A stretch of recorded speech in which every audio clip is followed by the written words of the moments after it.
Come on, man. I know Aztec's #1 for online safety training, but we really should be out here practicing. I know, guys. I'll be right there. Just let me finish this course on gas detection. Wait. Do you smell that?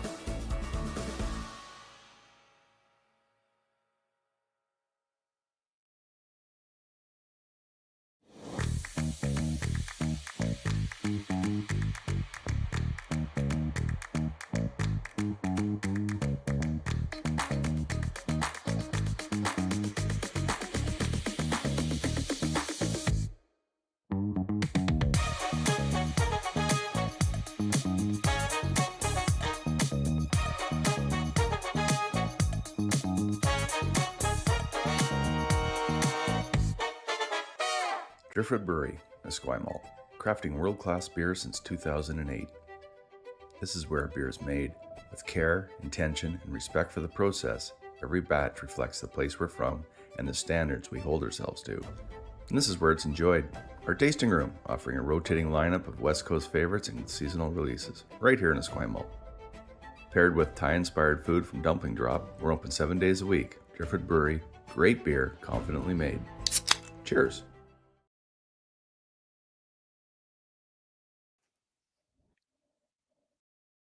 All right, and welcome to another day at the RME New Holland Alberta Summit of Champions, presented by Best Western Hotel and Resorts and Sentinel Storage. We have an exciting game up. If you guys have watched my recap on the Alberta teams at this provincials, you'll notice that we are featuring Team Vavrek, who I sort of consider a dark horse in the field, maybe not so dark, against Team Davies, the team from the U of A Bears program that's here this week. I am Kayla Skurlik, and shortly I believe I will be joined by Dan Bubala to fill some of the silence, so I'm not talking by myself in this game for 10 ends. We are already on, I think, second's last stone with Carter Lautner throwing up a guard here. Just maybe a miss that we normally don't see from Team Davies. A flash. They were on the ice last night as well, I believe. Oh no, this is their first game, so a little bit of new ice jitters maybe in the first end of the provincials with that untimely flash. They're playing a peel now. They did get the hammer, so they will have a shot to get one, I think, at the end of the end, but advantage is Team Vavrek right now.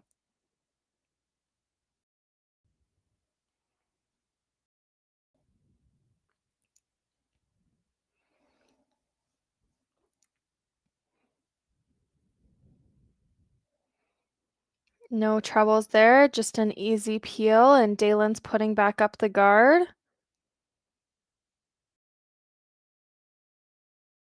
It looked like it could be a little bit of a boring end with I believe maybe that was a corner guard that just was a little bit of an overcurl at the beginning and then Team Vavrek lobbed one on the forefoot. So it was looking like it could go to Blanksville, but with that flash, now the force is on, / the steal.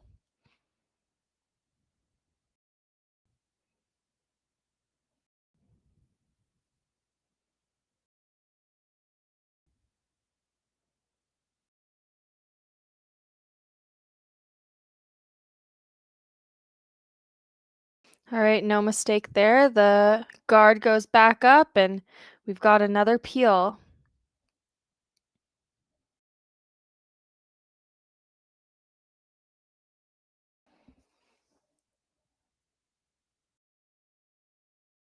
Easy peasy. Might be a little bit of a repetitive end with the guard back up.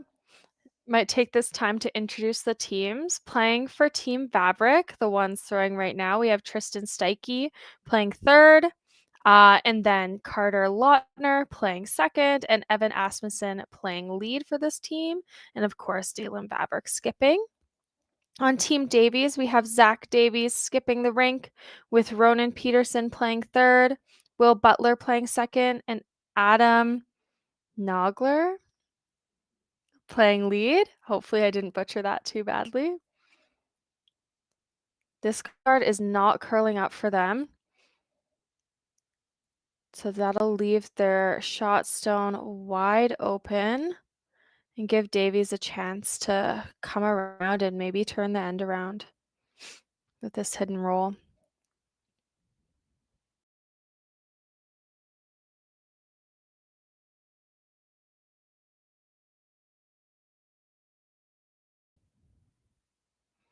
We are seeing quite a bit of curl in the beginning ends, especially in the last draw. So we'll see if that is the same today. It looks like it is snapping back quite a bit.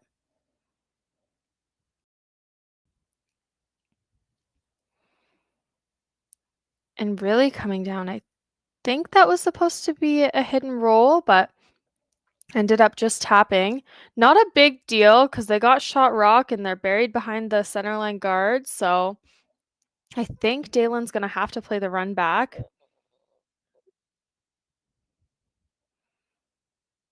A little bit shocking that that rock slowed down as much as it did. Just really fresh ice there in the middle. Nobody had played a hit out there yet in the center yet.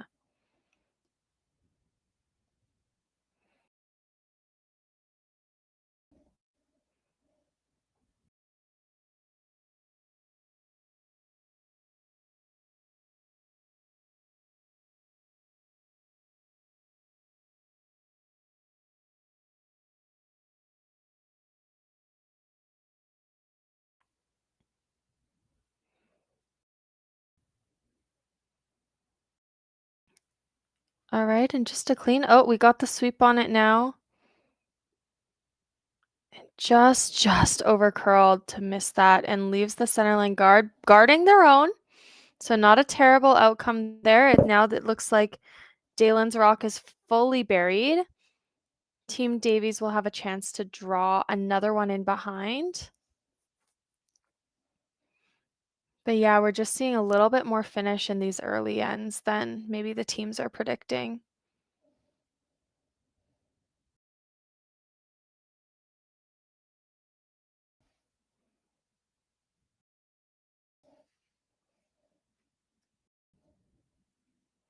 Team Davies did win the draw to pin competition at the beginning of the game, so I think this draw should be close. They have some backing as well, so there shouldn't be any mistake on this. I think if you are Team Davies and you were placing the rock in the perfect spot, you would place it top 4, so not coming down to that red one. But priority number 1 is to get second shot.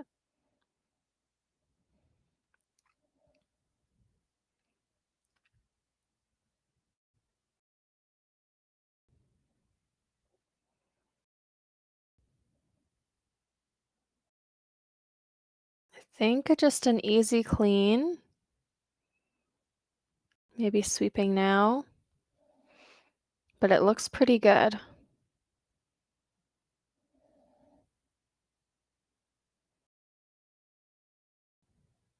No mistake there. Job 1 accomplished. Got 2 shot now in the forefoot. And it'll be up to Daylan whether he thinks he can freeze on top of that and take the whole end away, or maybe play a little bit less risky hidden roll. As Jay was telling me last night, the hidden roll is the hardest shot in the game. I don't know if I agree, but I think I would probably be playing the hidden roll here, and if you give up 2, it's still quite early.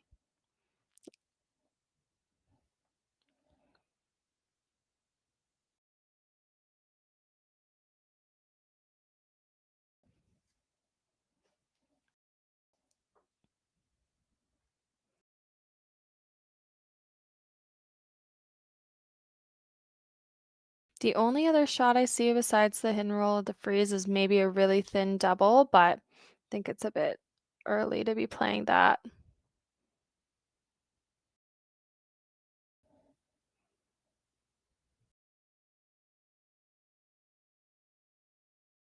Although maybe they are giving it a go.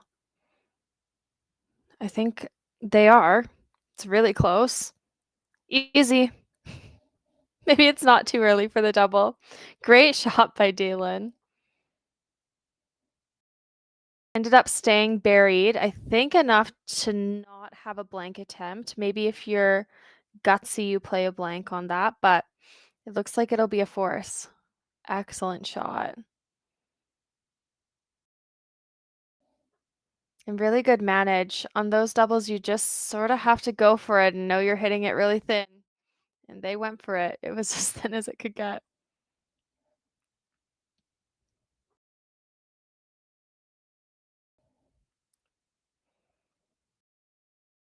All right, and they are going for the blank attempt. I think you can see half a rock there. I don't mind this at all.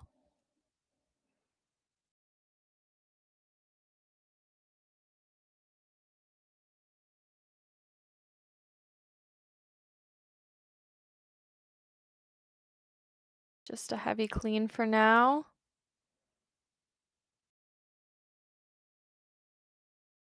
No mistake there. Blank in the first end, a classic provincial start to the first game for these teams. Awesome, 0-0, and I'll see you after the break.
Driftwood Brewery, Esquimalt, crafting world-class beer since 2008. This is where beer is made. With care, intention, and respect for the process, every batch reflects the place we're from and the standards we hold ourselves to. And this is where it's enjoyed. Our tasting room, offering a rotating lineup of West Coast favorites and seasonal releases, right here in Esquimalt. Paired with Thai-inspired food from Dumpling Drop, we're open 7 days a week. Driftwood Brewery, great beer, confidently made. Cheers!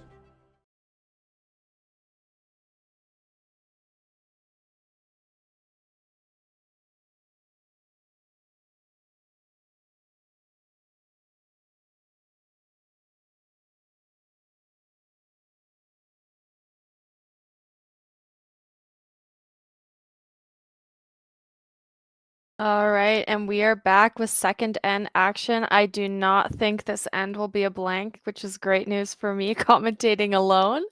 We saw both guards go up, and now Team Vavrek is coming around their center line guard.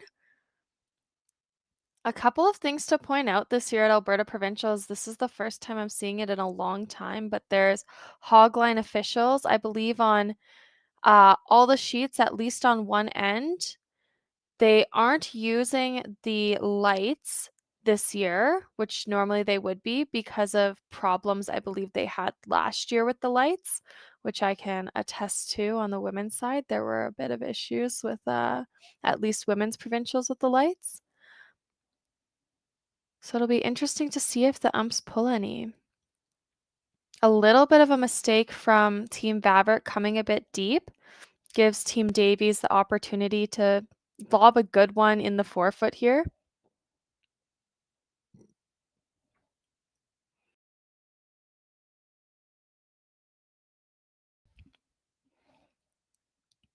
I always say it's a bit crazy when men's teams lob a rock heavy on a draw. They have such insane sweeping ability, so to lob it heavy is wild when they can come up like 10 feet light and still make their shot with their sweepers. Pretty good shot here from Team Davies. I know it's in the back of the forefoot, but it's frozen, which is not bad. It definitely brings 2 into play. Team Vavrek's going to have an opportunity to get shot rock here and I believe stay on the button.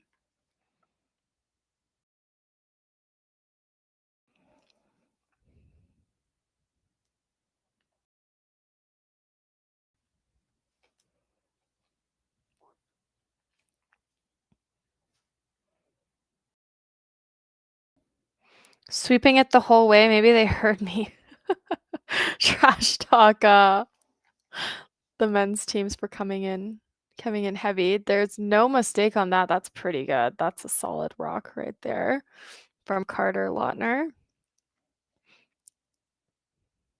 There's a couple options here. You could freeze another one on and be a bit patient, or you could play the chase on either the one in the on the button there or hidden roll off the guard. I don't mind the hidden roll off the guard sort of early on. I know that's the plan B anyway with this shot, but I like the chase as well.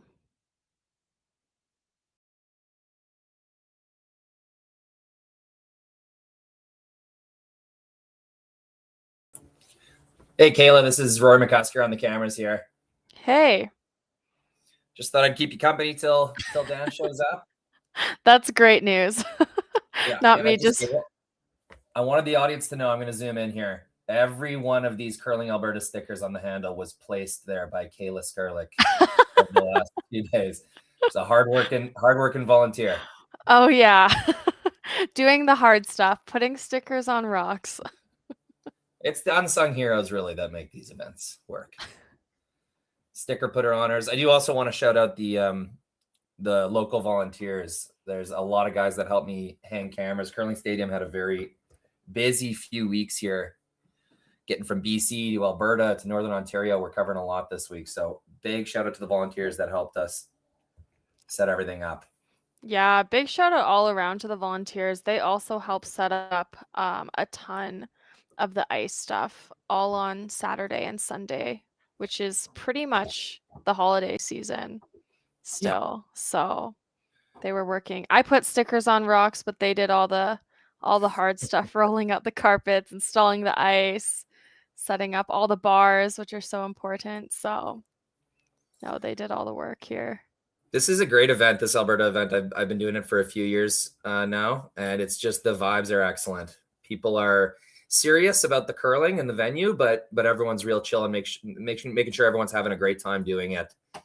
Few setup beers may or not be present, and it's just a great vibe. I love the Alberta event. Me too. I'm sad not to be there. A little bit. I feel good. I feel good that we qualified for the Scotties, but it's nice to hang around and enjoy the atmosphere too. Wow, Team Davies. This is their second flash and 2 ends. I'm actually shocked they're just not picking up the ice as much as. That's a different player as well, Kayla, hey? Yeah. Sorry, just working on getting my scenes here. I might just have to go to the split view for a bit. Yeah, no problem. Still early on in the event. Yeah, still shaking out all the dust. Just like these players, really.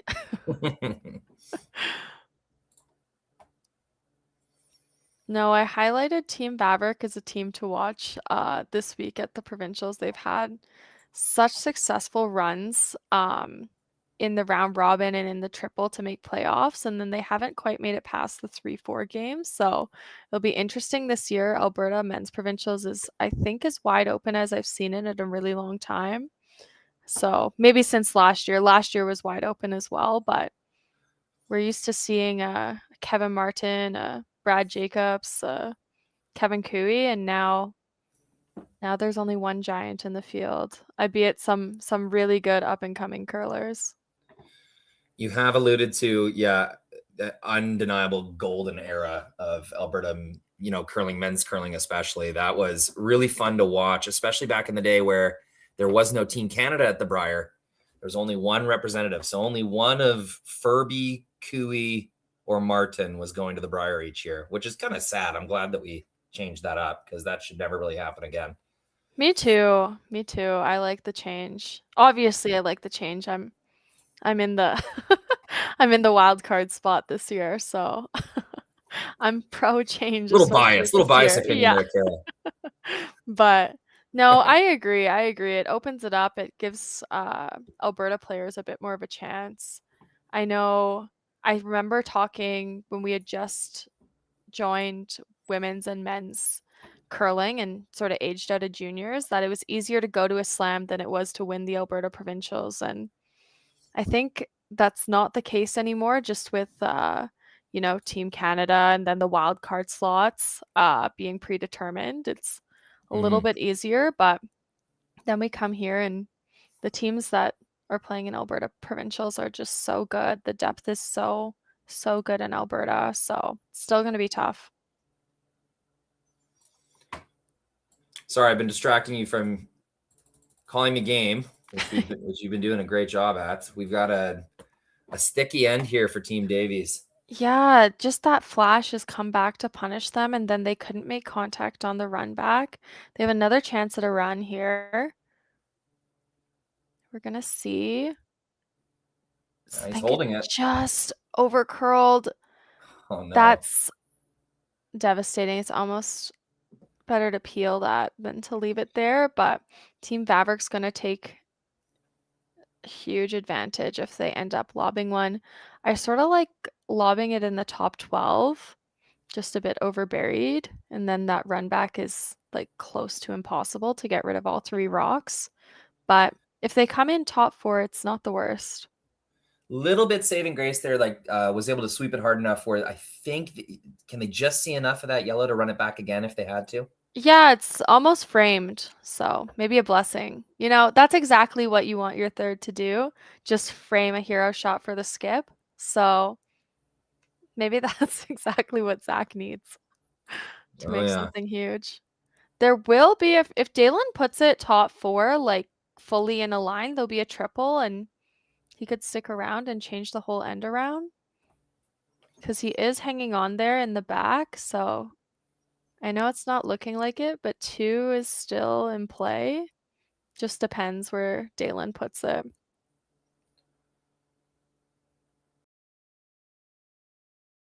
All right, apologies for the lazy production this end, but here I'm going to show off what I just figured out.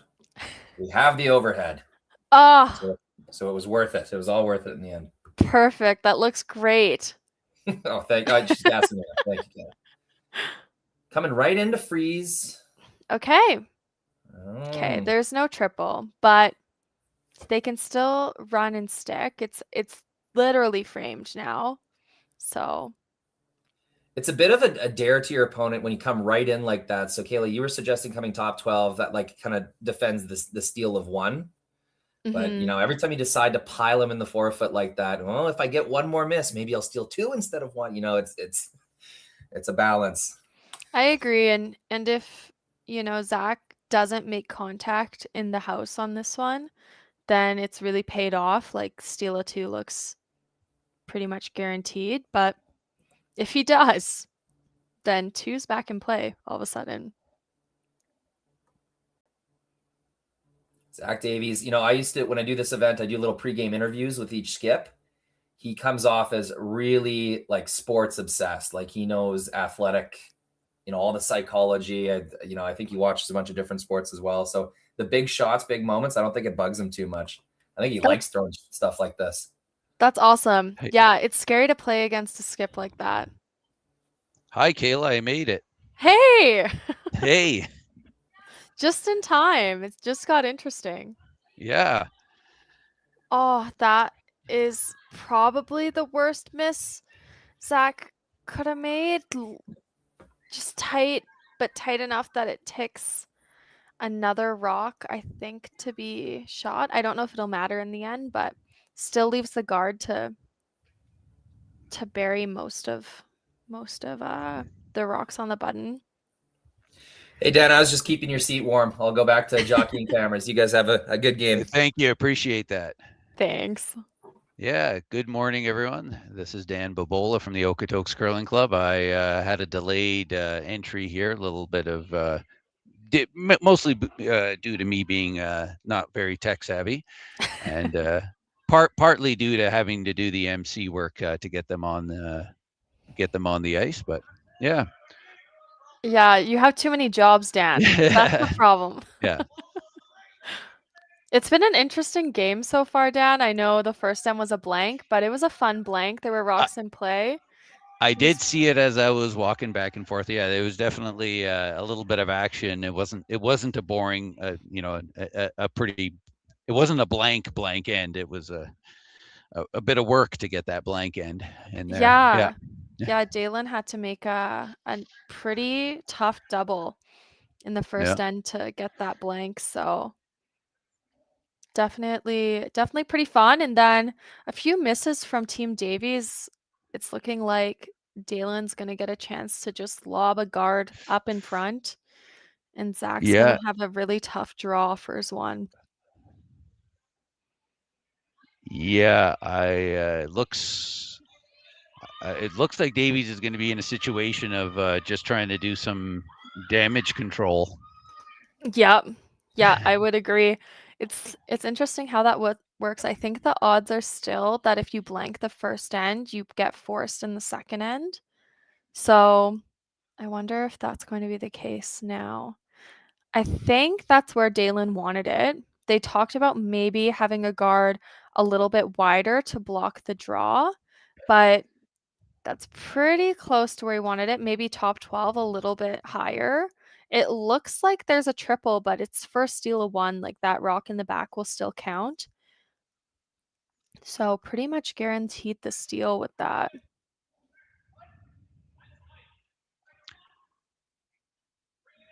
And yeah, Zach isn't even going to look twice at drawing to side pin. So there'll at least be a steal of one here. And if Zach's a bit high, I think that red is counting on the side as well. You can't quite see it in the view. Yeah, it's a little hard to tell who shot there on the side. So this is you don't want to roll out on this. He needs to keep that shooter. At least full 12. Yeah, I would agree with you.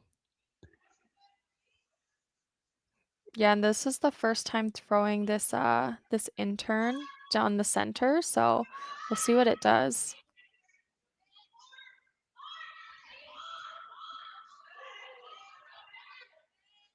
Nothing yet, but it looks pretty decent. Now they're sweeping. Oh, great shot. Good to stick there. Yes, and it is just the one, but yeah. Great shot, honestly.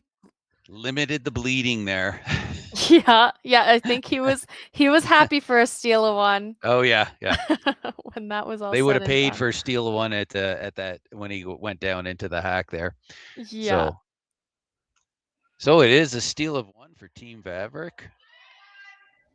And they will be up 1-0 after 2 here on draw 2. Awesome. Of the Alberta Provincials.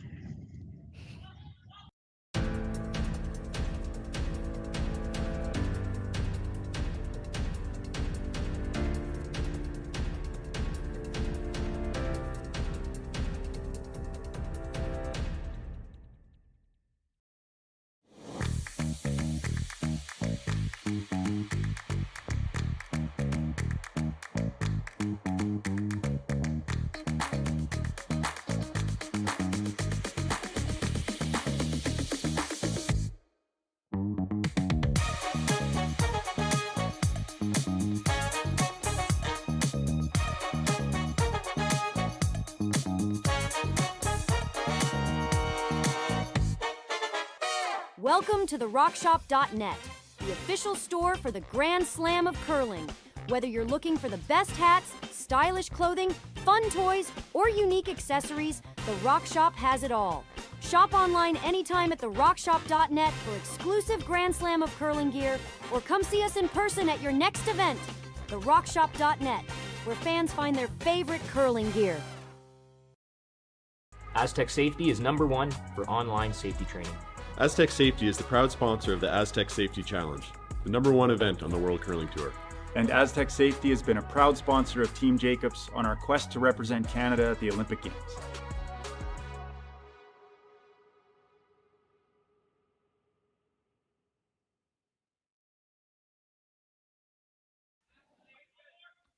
All right, and we are back in N3 at the RME New Holland Alberta Summit of Champions. Starting at the end, we're seeing same setup as last end, a corner guard and a centerline guard. That centerline guard just over curled though, so it's not on the center.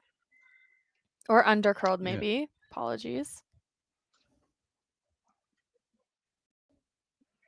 Yeah, and I think Davies is going to press for their 2 here. I would agree with you. Yeah, last It time is the there third was... end. They'd be okay with a blank, but I don't think they want to maintain being a point down for too long. I agree. I'm not okay with a blank. Hopefully that's not the case. But we're seeing just a bit heavy. Oh no, perfect. Perfect setup by Team Vavrek. I'd be a little bit off the center line, but about as good as you could get. Yeah. After you throw that center line guard just a little bit wide. Yeah. And really, Davies has no intention of ticking that guard, but it just gives them the luxury if they ever did try to come by tight from that guard and they accidentally rubbed it, they would still maintain their shooter. But yeah, exactly. Yeah.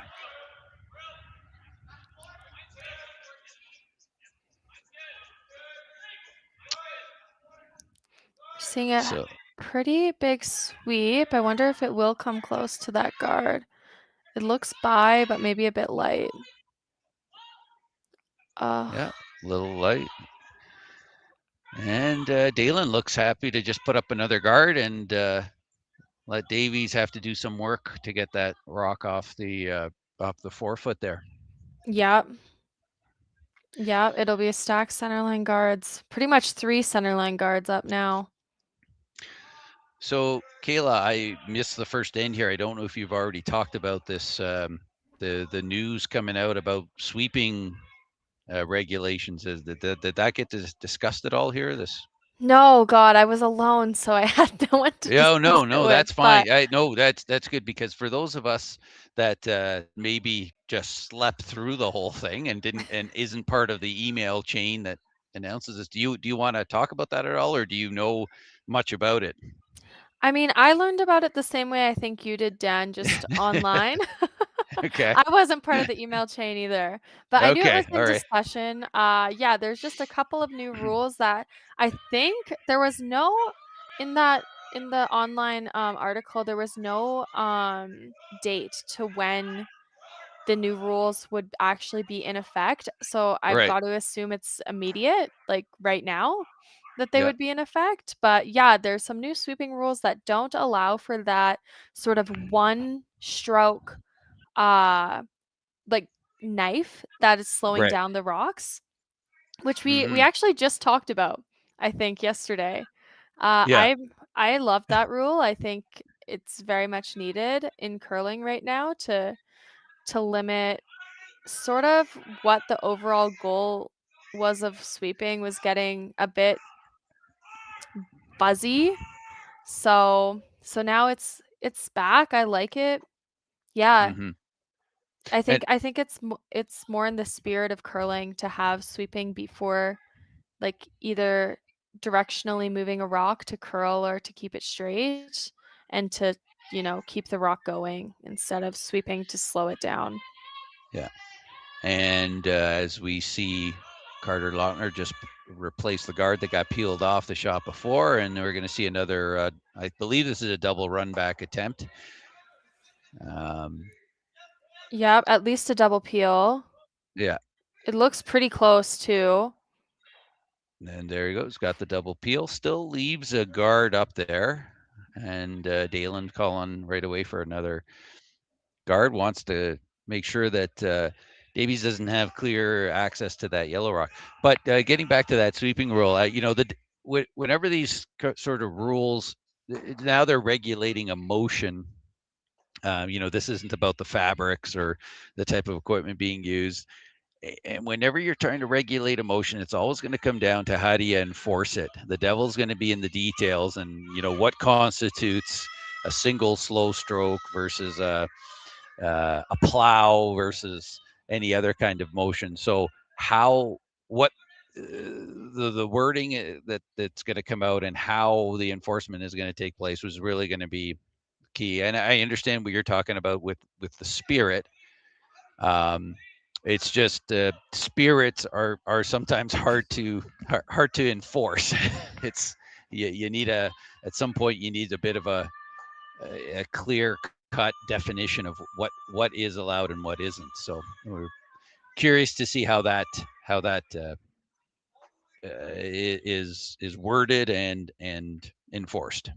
I agree. I think that'll be Yeah. the most interesting how it's enforced. But it was a much needed rule change. It's funny. It's funny. These rule changes always come up in January. The black foam controversy also came up last year in January. So Well, yeah. I mean, you get into the season, and a lot of these governing bodies say no. Hey, we got to stick with the rules we have until the season's done, and then but then there's enough pushback from it, and we say, well, it's almost like when they're on the eve of the major events, like the nationals coming up, they've got to say, oh, well, do we really want this taking place at our national, or do we need to get this straightened out before? They're in a tough position. I don't know when the right time to do it necessarily is. I can understand, but it is, you're right. It is funny how they come up. It'd be nice to do it in the summer when everyone's off and you can start your season and start building towards your majors having these rules in place. yeah, we'll see if it gets that way. I don't mind the rule change now though. It's totally fine. Interesting calls by Daylan. There were a couple opportunities where he could have just hidden rolled that yellow top 12 rock and had the force, but he's continued to put up the guard. I like the guard calls. Yeah. Like no complaining here, but it's definitely a bit gutsy. I Well, think he's going to put up the guard again, if I'm I honest with think you. so too. And as you see how they these their rocks roll, you see the frustration there. They know that rolled into a spot that it does sort of create. It's still blocking a path. Daylan's probably going to have to place a guard here again, like you said. But yeah, these roll offs that they're getting on these run back attempts are actually not rolling to good spots for Team Davies. So Daylan's probably thinking we'll just keep putting up a guard because we're shot, and at the most, if Davies makes a really good shot, he's going to get two, and they'll only be down one with. But there's a steal opportunity been here all end. Yeah, I agree. It's looking like pretty good chance of a steal. Team Davies is blocked off. I think both draw sides. Maybe they can come through that port, but it's looking like it'll be a run back for an angle run for 2 if Daylan keeps putting up the guard. A really hard angle run back for 2. Mm-hmm. Yeah, Team Davies has just been chasing for the last 2 ends now on a few untimely errors. It's not gonna kill their game. Like max they give up is a steal of 1 here, and they can still get 2, but just if they stick with it and have the patience to stick with it. Pretty good shot by Daylan. Guards the right side of that yellow rock as well. Team Davies is going to have to peel. They're looking like they're gonna try a triple peel. Correct me if I'm wrong, Dan. The motion based on his broom here is indicating it's going to go in. Well, there's going to be. It looks like 3 rocks would be hit, but I don't know if it's necessarily going to end up being a triple peel. That middle yellow rock as it comes off the third rock in that sequence there, the second yellow rock, it may end up spilling. It looks like it's going to be coming back towards the house, depending on how fat or thin he hits it. Yeah, I like the double peel for sure. And to open up that side, I think you're sort of, at this point, I would be happy with a draw to the button for 1. Yeah. Because the only other option is that angle run. And I think that's what they decided as well, which is great. The concern would be, getting a jam, leaving a center guard, and taking away your angle run in the process. You get rid of that one on the corner, you could end up just guarding. Yep. Yeah. Worst case scenario, nothing changes. I agree. Yeah. I agree with you. Looks like he's really close on this. Yeah. Oh. Just skinnied that yellow too. If he had touched that yellow, that would have been excellent. Still great shot, but he's going to have a couple of opportunities now. Daylan's going to have to place the guard perfectly. The only other thing Daylan could do now is actually just lob one in the 8-foot. Yeah. As well, but he's going to place the guard. I like Would you ever play, is it too risky to play a hit and roll and leave them an easy shot for 1, but guarantee no possibility to play 2? I like it. I think you could do either. You could do any of the 3 and it's still a force probably. Hit and roll. The only thing is I don't think they've seen this at all, the hit and roll, and you'd hate to roll out and all of a sudden give Team Davies a blank when it was not looking like a blank the whole end. Or jam. Worst case scenario, jam and give them 2 when it was looking like a steal the whole end.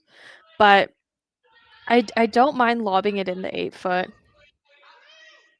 The guard's good too. If he makes the guard, it's excellent. And it's looking like it's going to be okay. I know they're not cleaning it, but... Yeah. Oh, just over curled. No. Oh, yeah. Wow, I'm shocked. They didn't sweep that at all for line. Yeah. At the beginning. They just watched. Yeah. I don't But know if maybe they it kept thinking it picked. was going to die or. Well, but I mean, if it picked, then that's even more of a reason that they should have. That's what should have been cleaning it. I agree. I'm a big advocate of the clean. Yeah. But okay, well, now this is a chance, sort of out of the blue. The risk of out of playing nowhere.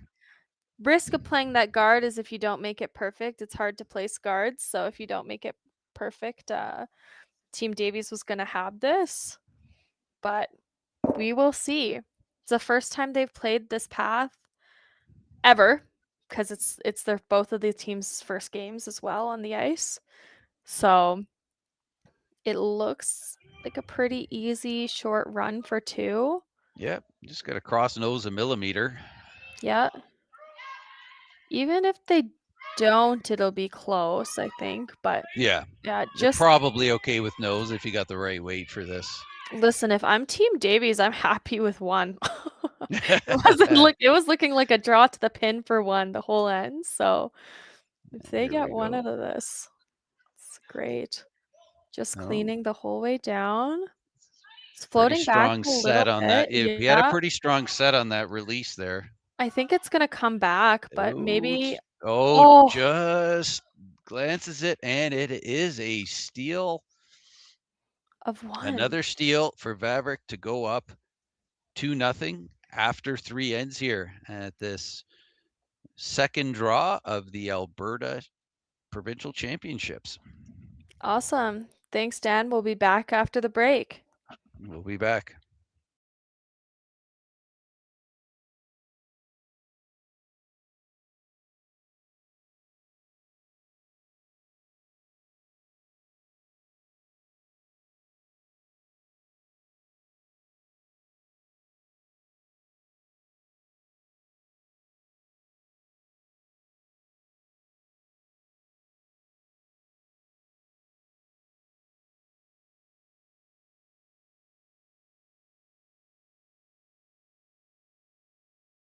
Driftwood Brewery, Esquimalt, crafting world-class beer since 2008. This is where beer is made. With care, intention, and respect for the process, every batch reflects the place we're from and the standards we hold ourselves to. And this is where it's enjoyed. Our tasting room, offering a rotating lineup of West Coast favorites and seasonal releases, right here in Esquimalt. Paired with Thai-inspired food from Dumpling Drop, we're open 7 days a week. Driftwood Brewery, great beer, confidently made. Cheers.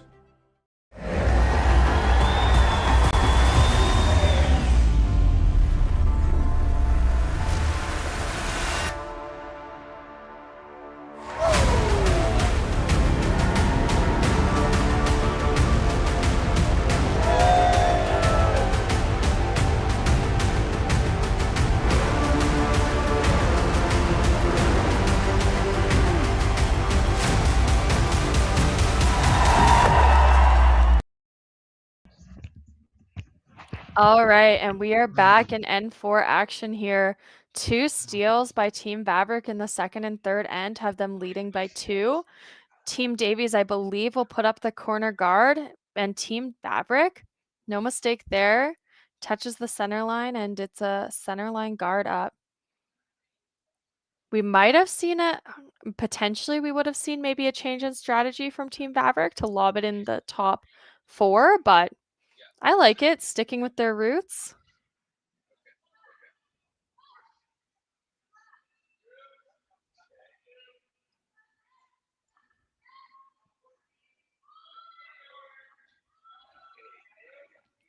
Team Davies too, maybe changing gears. They're coming around that center line guard.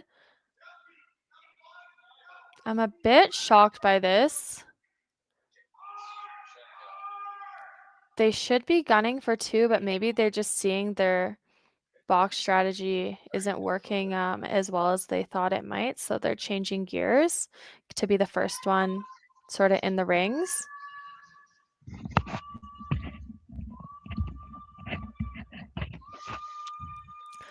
All right, and we have Evan here throwing up the freeze for the first time all game. And I was just checking some social media posts, and apparently there has been a request to show more lead rocks. So I think Evan has a fan out there that wants to see more of him throwing. So if we can, we'll try to accommodate that request. It's good to know. Yeah. Leads matter too. So they do. Yeah. That's why on our team, our lead sits in the house with me so that she can get some TV time. Oh, yeah.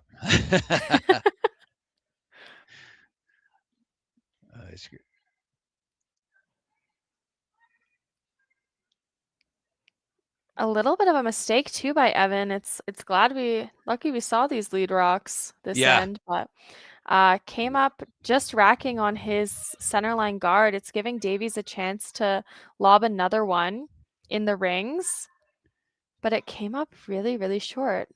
I'm shocked by that, actually. Yeah.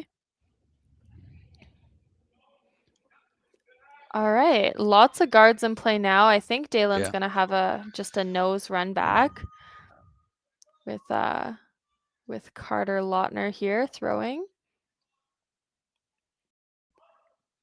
Pretty good throw. Looks pretty close. Really close. Tristan with the sweep, trying to hold that, and got a good one. No mistake there. Easy. Changes the complexity of the end here pretty quick. Yep. No kidding. Now we see Team Davies just chasing again.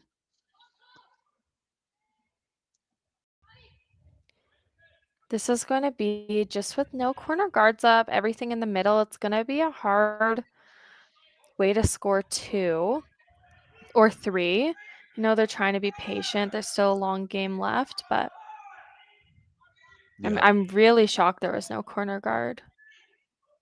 Looking close though. No mistake there. And they have a corner, albeit a bit far away. Yeah, but there are, I know they're not 2 center guards, but there are 2 guards covering part of the 4-foot. One of them belonging to Vavrek, and Vavrek's going to try and take advantage of that. Draw one around there. Yeah, exactly. Sweeping right out of the hand, though. And needing it to curl. Evans. Evan doing a little dance there. Yeah, you see Evans, we mentioned him, and he's getting a lot of attention this end. So yeah, he is. They're calling their own line out there, but it's worked out for them. Good. There you go. The Asmussen fan club will like that. Yeah, great sweep. A bit chaotic sweep, but really, really good sweep to get that by and get it buried.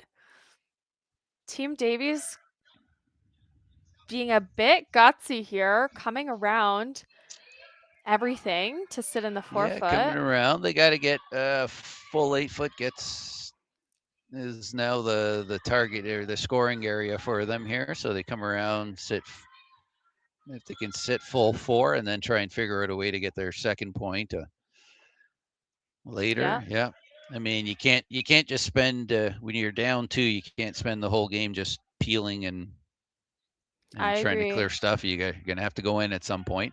I agree. I thought maybe they would try the wide draw that they just played, but this is fine too. This is good. If they get buried, it's great. Knifing it over there. Good too. And maybe probably went a little deeper than they intended to, but it's in the rings. I find that happens when Carter was throwing his draw, it was quite fresh, like the first one down, and then they swept it the whole way end to end to get it there, and I think it just polished up the path a little bit too much because Team Davies was sweeping that. They were sweeping it for weight at the beginning, so just a little bit tricked. Giving Team Vavrek the opportunity to come in for another good one here. It's really curling on them. That really broke hard, but it's looking like a great shot if it's top 4. Yeah. Yeah, great shot. Really great shot. No mistake there by Tristan. Good draw. Yeah. Now trying to tap that back. Pretty much the same weight they just threw. Yeah. It's pretty much, throw the exact same shot you just played. The concern here is rolling back to center and then making the shot easier for Team Vavrek. Yeah, and there's unless they can nose it, which I don't think they can. Like maybe I'm just being pessimistic here, but unless they can nose it, like they're always rolling back a little bit, and it'll leave Team Vavrek a really good opportunity to set up a steal again. This one's hanging for them, though. Yeah, this might not. Oh, they're not even going to have contact here, are they? No, that is. Oh no. You know that the ice here, there is a decent amount of curl here. It is going to be that weight sensitive ice, where as soon as you kind of up the weight a little bit, that curl is going to come a lot later. Like as you see that shot that they've played, it's buried, 3/4 buried around that the rock they were trying to hit. The curl is there, but you really got to judge the differences in that extra weight is going to play. The Davies team is a team that has a pretty solid set, and just gotta. It's like a tightrope on some of these line calls when you're trying to be that precise on a shot. Yeah, I would agree. I'm shocked here too. I think Daylan had the opportunity to come in again for to sit another one frozen, and they've decided to throw a guard. I like the call, and it's perfect. So like, hey, that's great. But yeah, drawing in another one would have left a double potentially. Double. Yeah, sometimes you look at those shots and you say, well, if I can get them to waste a shot here, maybe peeling, although they're not they're talking about drawing in. But yeah, it's like you said, sometimes you try to come in for that to sit 3, but you end up leaving a double, and you almost make it easier for them sometimes. So exactly. Yeah.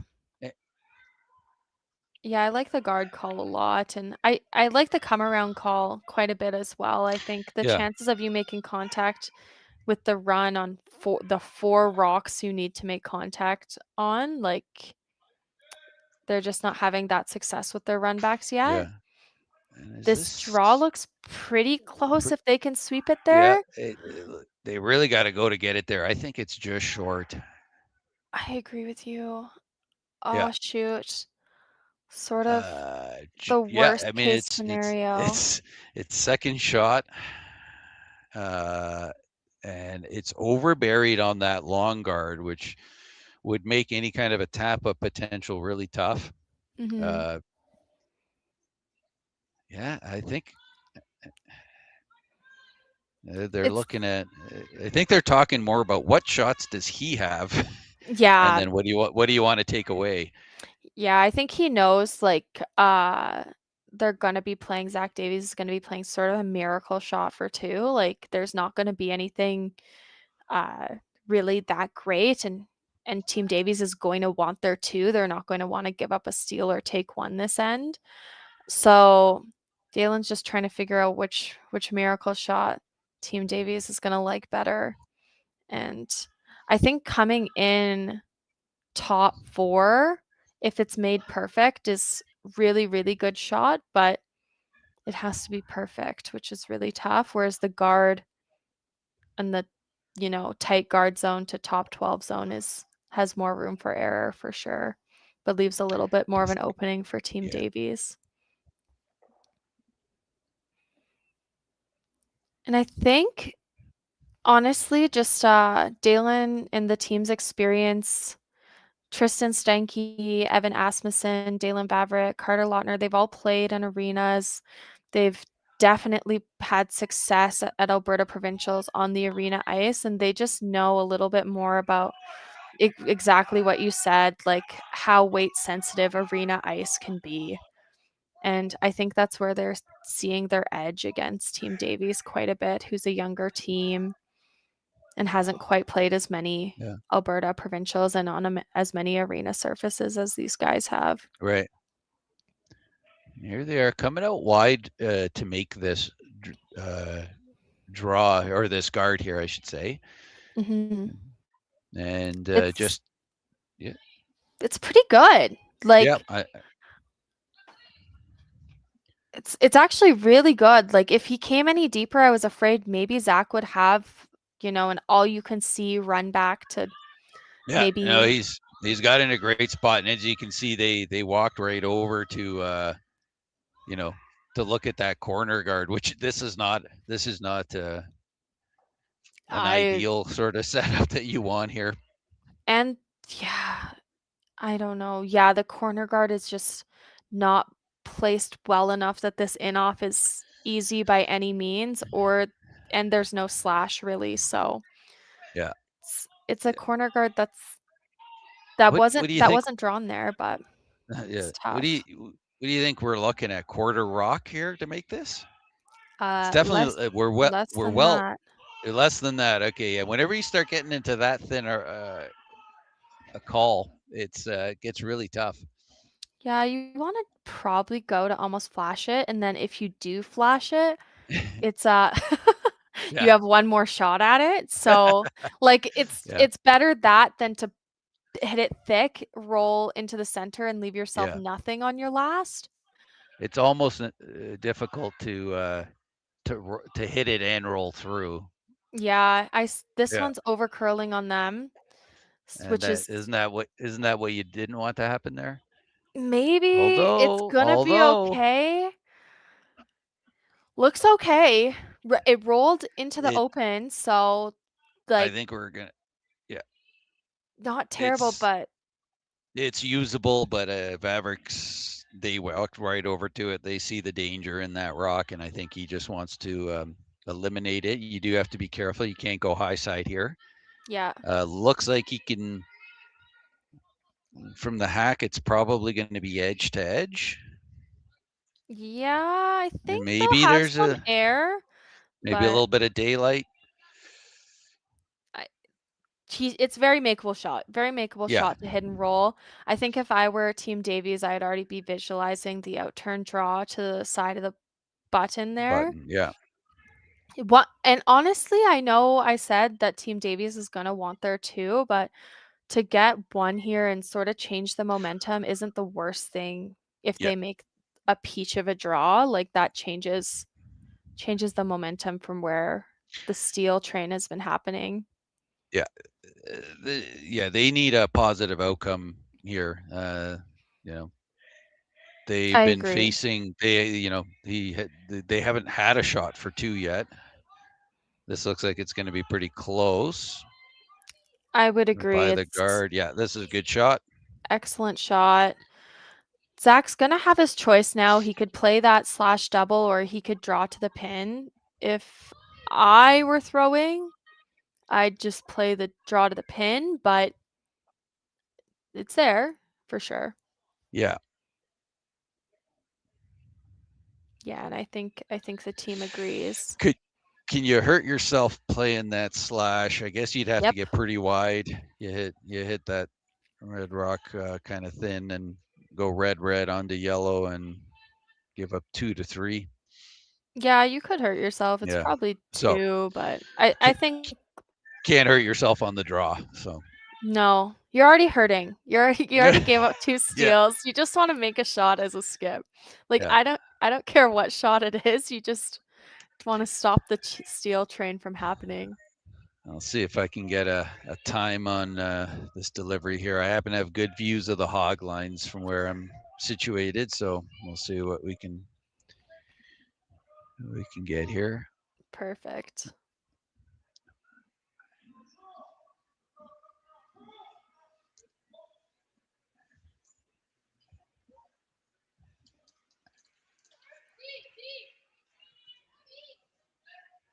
All right, and they like it so far. Just a heavy clean. Hard clean. He's leaning on that pretty hard. They might think it's just a little light. Looks like He's think out it there needs to really wide. They got to curl. carve this. Yeah. Yeah. That's a 15-9. Oh wow, They're already kicking it away. Yeah, that ice is not that fast. 15-9. Yeah, it's another steal here for Vavrek. They're up 3-0 after 4 here of this draw 2 of the Alberta Championships. Awesome. Thanks, Dan. I'll talk to you after the break. Yeah.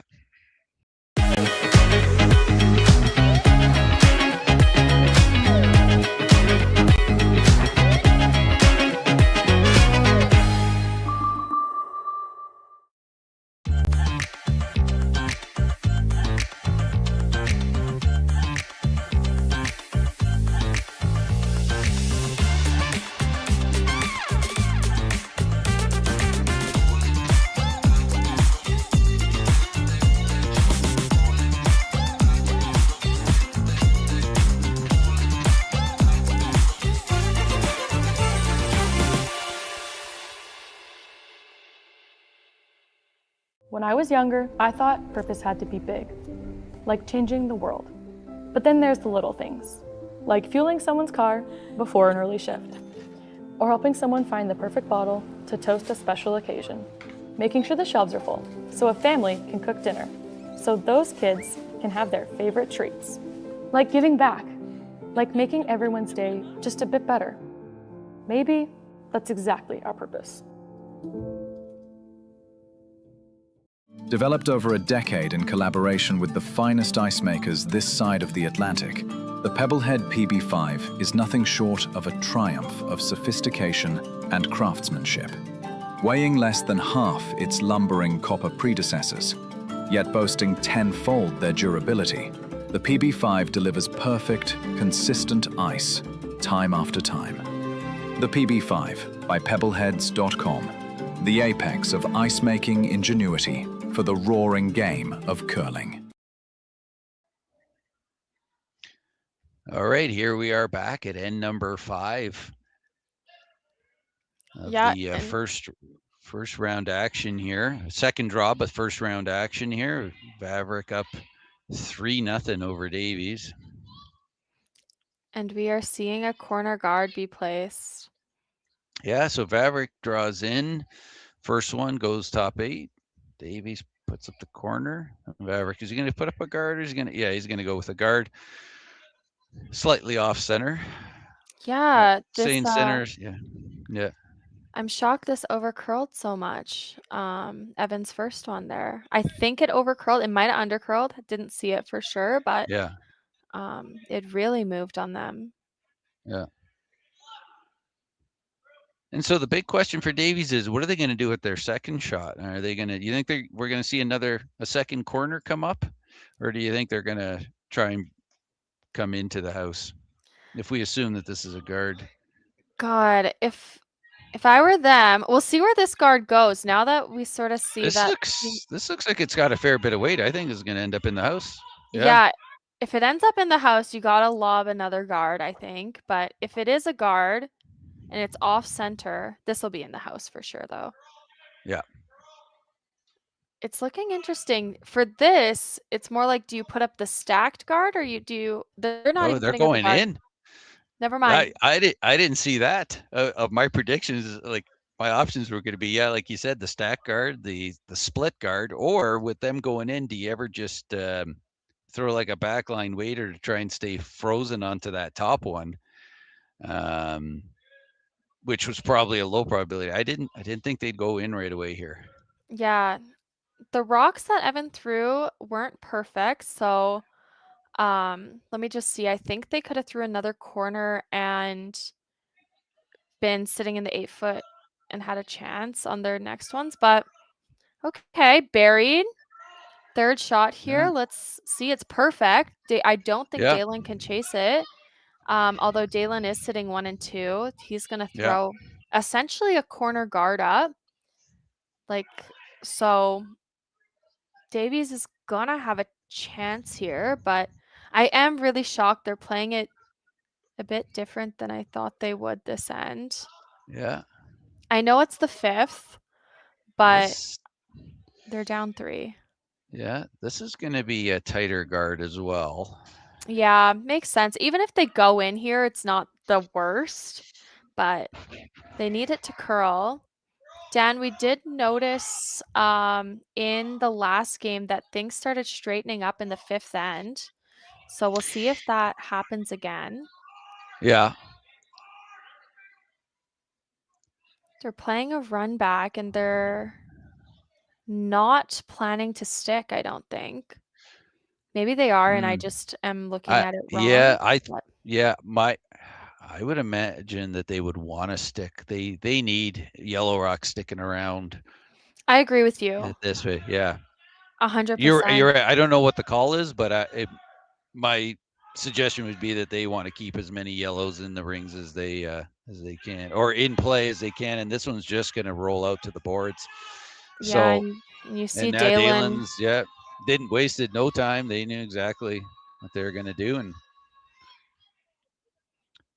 yeah, and although Evan's rocks are a little bit off center, they're perfectly lined up. So normally you'd be able to, if there were a stagger, Davies would be able to use Evan's rocks as like some sort of guard, like desperate guard attempt, but they're perfectly in a line. So any rock they lob behind those, Team Vavrek's going to have a really easy run to get rid of their rock.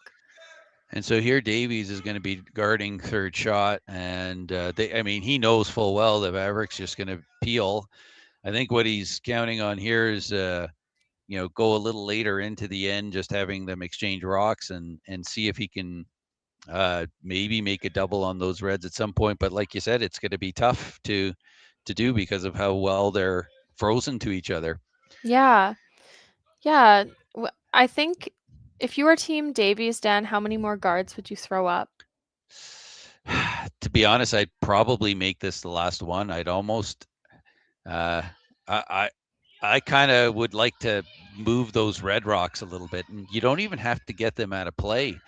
I kind of like those backline, jiggle stuff up kind of shots, and you hope for you hope for a jam at some point. You're probably not going to get it, but sometimes you do get lucky and you get one. But you're in a position here where you're going to be scoring. You got to try and do everything to generate 2 here, and realistically, you're probably going to need a miss out of your opponent at some time. So just try and generate that miss.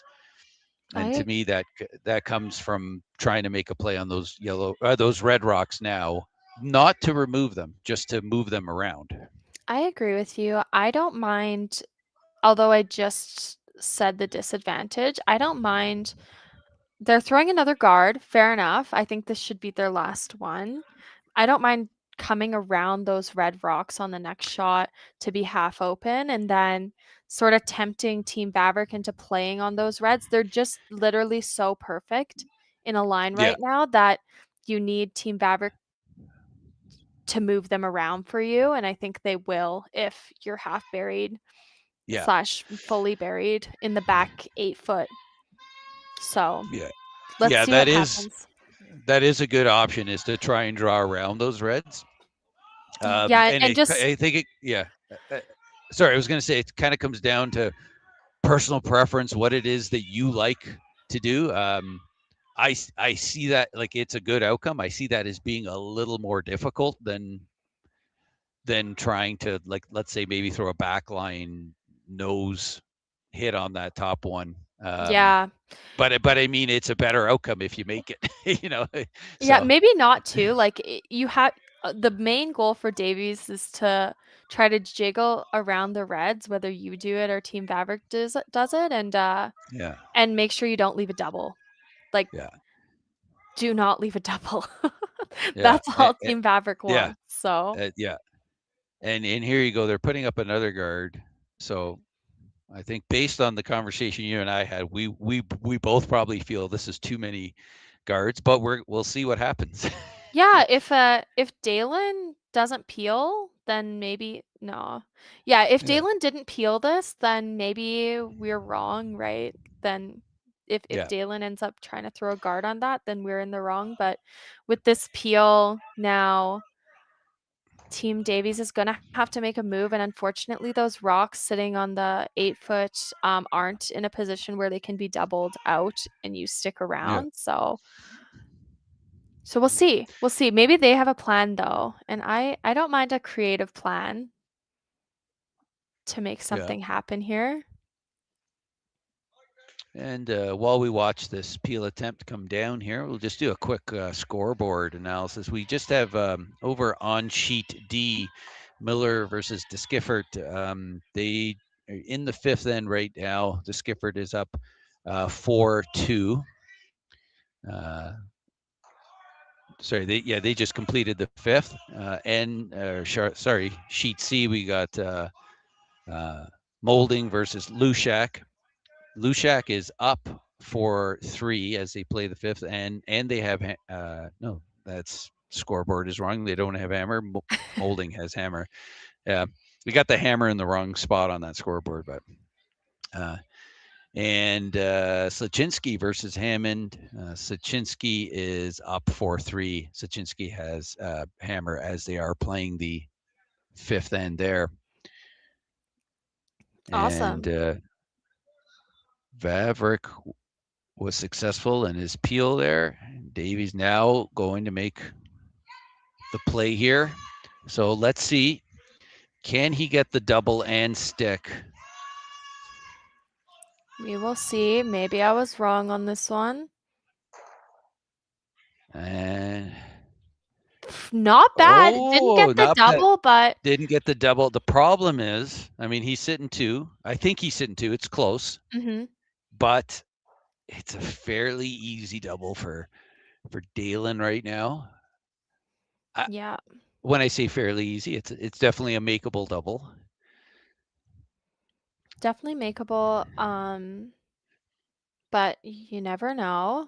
This is how 2 comes into play, and they moved it enough to be sitting 1 and 2. So not that bad. I know Daylan here, he's sort of in a similar boat. If he even just rolls over and nudges that yellow rock, I think there won't be a double back. Well, and even a nose hit The miss is to miss it fat here, because even a nose hit, they can't. Davies can't nose hit back. Yeah, and it looks like Daylan knew that. But that wasn't good. No, shoot. Just got caught in the middle. Yeah, got the one, and I think. Are we able to see his Davies sitting one? I don't know if it'll even matter, Dan, but I think they are.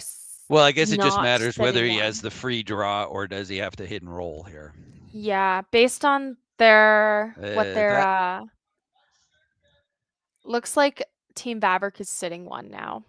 Yeah, it's definitely close enough that you have to be play. But you're right. I think it is. So it's not can't be a nose hit. I think they got to be somewhat inside on this. Maybe nose just gets it, but I think they have to roll. Cannot hit this on the high side. No, that's for sure. And this is interesting. This part of the ice on sheet C really, really straightened up in this end. So we'll be seeing. This is really going to come down to weight control here. The Davies team does have a pretty positive set here. I agree. Which could hold it straight for them. He's throwing it pretty gentle, like not a ton of weight on this one. And no They're calling it to curl. They're calling it to curl. That's. I don't think they're happy with this. Nope. Yeah. Just one. Team Vavrek got out of that one. Good. Held them. Vavrek holds Davies to 1, so Vavrek will be up 2 at the half, and we'll start the second half with Hammer when we come back from the break here. Awesome. Thanks.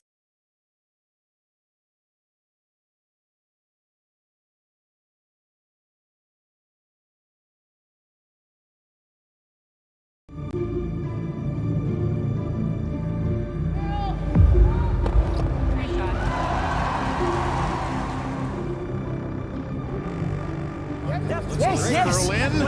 Whoa. Oh boy.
Driftwood Brewery, Esquimalt, crafting world-class beer since 2008. This is where beer is made. With care, intention, and respect for the process, every batch reflects the place we're from and the standards we hold ourselves to. And this is where it's enjoyed.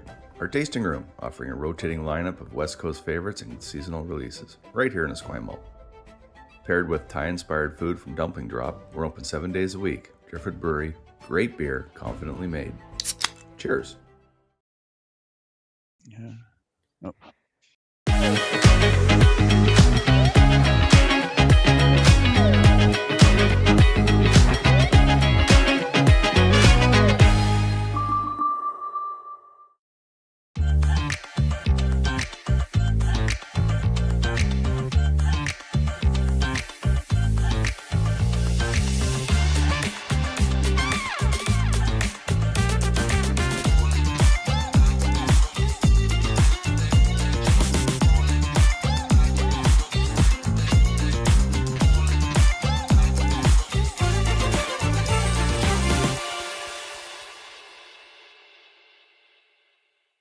Ben, what's the Aztec Safety online e-learning website again?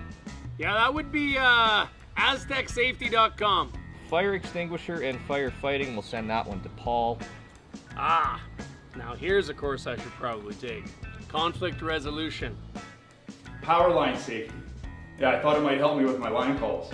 Did you know this Aztec website has over 100 safety courses? Jeez. Aztec Safety online course. Ground disturbance. Could have used that a few seconds ago.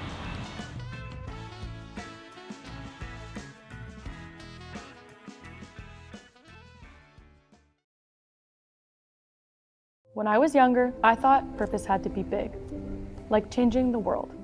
But then there's the little things, like fueling someone's car before an early shift, or helping someone find the perfect bottle to toast a special occasion, making sure the shelves are full so a family can cook dinner, so those kids can have their favorite treats, like giving back, like making everyone's day just a bit better.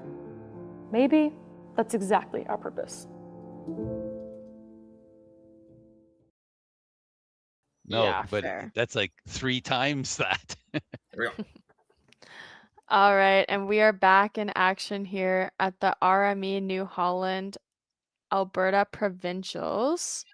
I might have butchered that name. It got a name change really recently. On sheet B, I believe we have Sluchinski versus Hammond in a really tight matchup. 4-3 for Team Sluchinski, but Team Hammond has the hammer. Then on Team C, we have Team Molding versus Team Halushak. I believe that's the right pronunciation. I believe they want to say Lushak. Lushak? The H Okay. is Lushak. The H is silent. Okay, sick. Lushak, and we have a pretty tight matchup. I think Molding scored another 3 to crack the game sort of open at 6-4 here.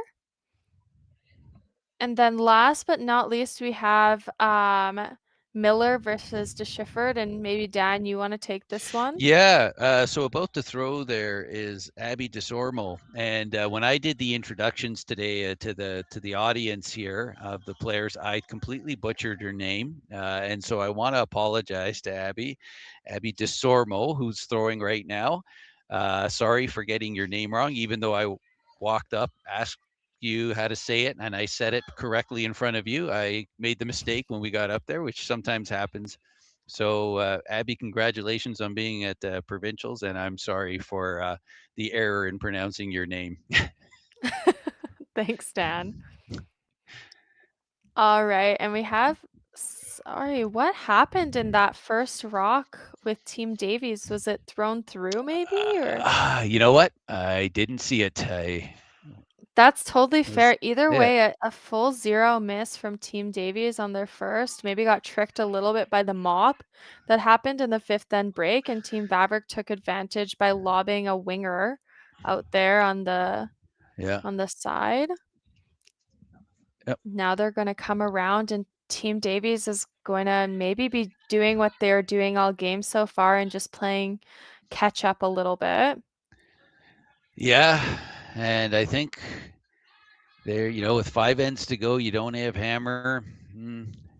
Is holding your opposition to 1. This might be the last time you can afford to do something like that. I think they'd love to steal, but a deuce, giving up a deuce here is going to make it very tough for Davies to come back against Vavrek, which is a very good hitting team. I agree. But you never want to go down 4, or you never want to go up 4. It's the curse. Oh, when you go up 4, you just lose the game. It's crazy how it happens. Oh yeah. Just kidding. I got a league game tonight. If you're within 4 after 6 ends, it's a nail biter. You would be surprised how many times we've given away the game at 4. But yeah. But no, a little bit of a mistake, I think, with Team Vavrek coming a bit deep. Team Davies is going to have a chance here to maybe sit for the first time all game in an advantage point with a good draw.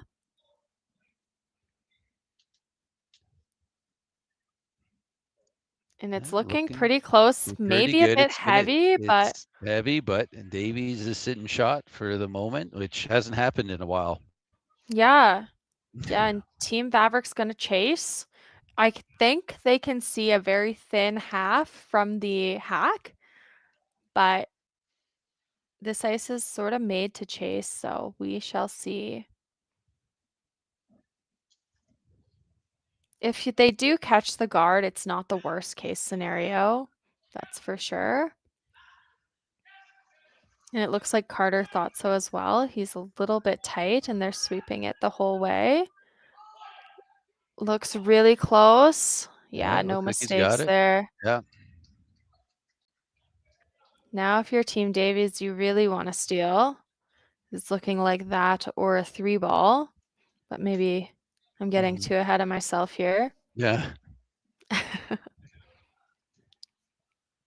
Really great shots by, I just want to highlight Team Vavrek's front end. We have Evan Asmussen and Carter Lautner. They're sort of putting all of their rocks in a position that has Team Davies chasing the whole game. And when that happens in the front end, it makes the skips shots and the third shots way easier. So they're doing all they can. The front end doesn't get enough attention in curling, and it sets up the whole end for you. They set up the whole end for you every end.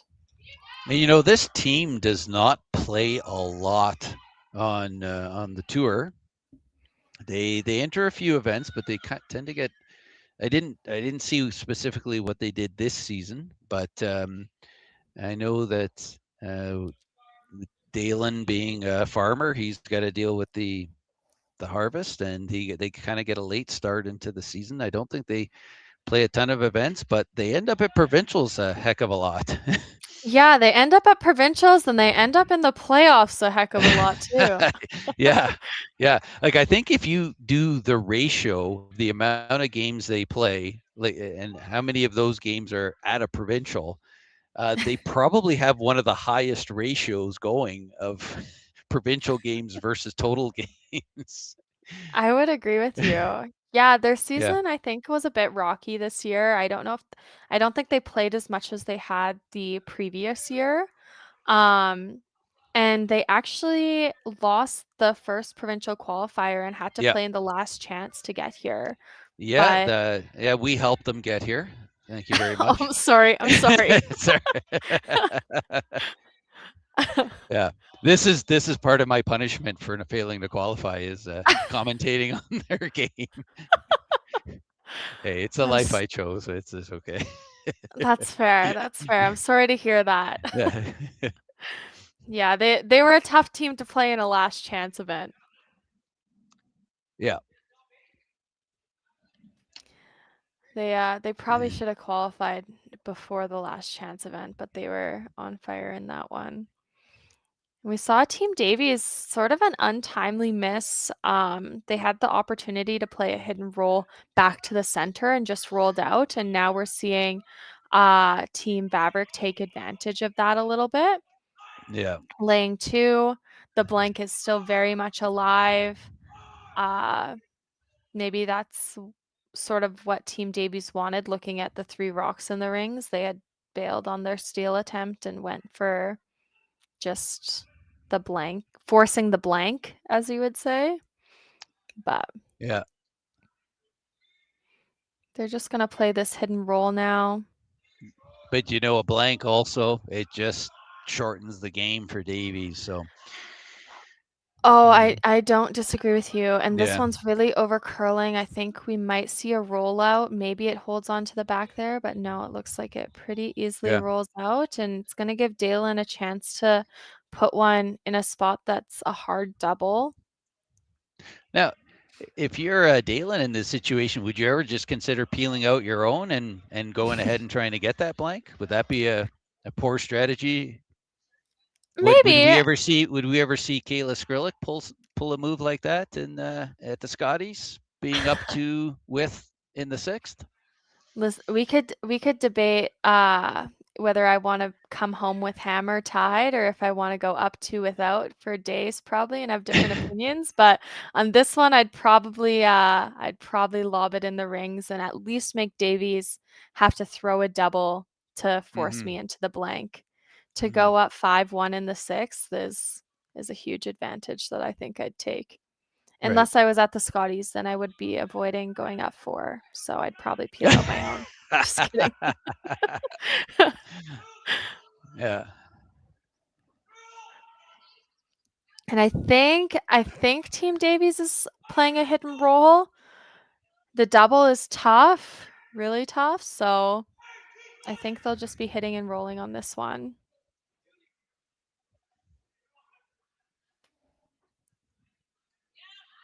And this is really close to the spot where they over-curled earlier in the end. I think they're taking a little bit extra ice on this, but the spot does swing if you don't have a good set on it.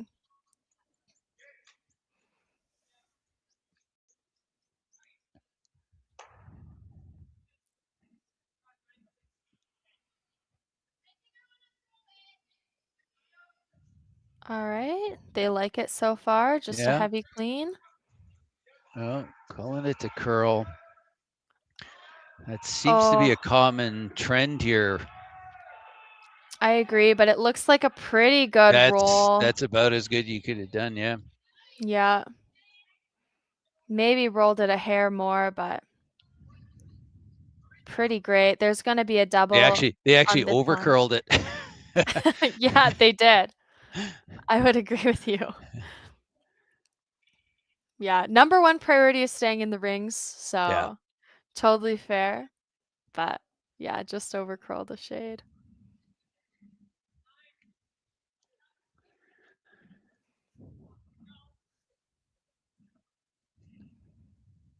We're gonna see now. See, this is an instance where Daylan could nose it and the blank is still alive, but he's gonna try to roll and keep the 2 in play and make sure that he at least forces Team Davies into a double to get the blank. Even if Daylan's forced here, it's not the worst. He'll go up 3, which is Yeah, I don't think you ever mind being up 3. I agree. And this double, I don't care how many ends are left or whether you have hammer or not. I don't think you ever mind being up 3. So yeah, I never mind being up 3. Yeah.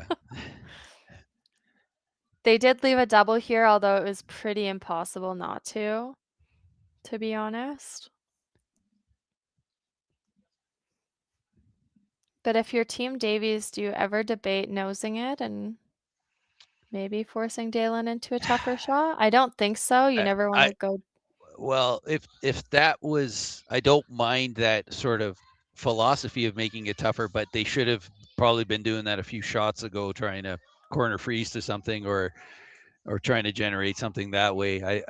I don't like saving that for the last shot of the end. If you play your whole end that way, but yeah, I think you're now kind of hoping for the blank or a force here. Yeah, I agree. Just the blank. Maybe it's a commentator's curse, but I don't think Daylan's gonna miss the blank attempt. But this is really curling. Hey, not a bad shot. Yeah. Just kidding. Shoot, that just over curled. That just over curled a little bit. I think he sort of got over a bit on his release, and Daylan's gonna have just off nose hit for 1. Even if he rolls out, it's not terrible. Even if he stuffs and sits there, I think pretty hard not to score 1. He is playing the outturn at this, which leaves a little bit less room, but I like it, whatever he's comfortable with, and he just played it. Yeah, it'll be a tough shot to miss. Even with the jam, he should sit shot rock. Yeah. If he rolls out, so be it. He gets his 1, and it's pretty good to score in the 6th end and go up 3 after 6. Let's see if he can do it, though.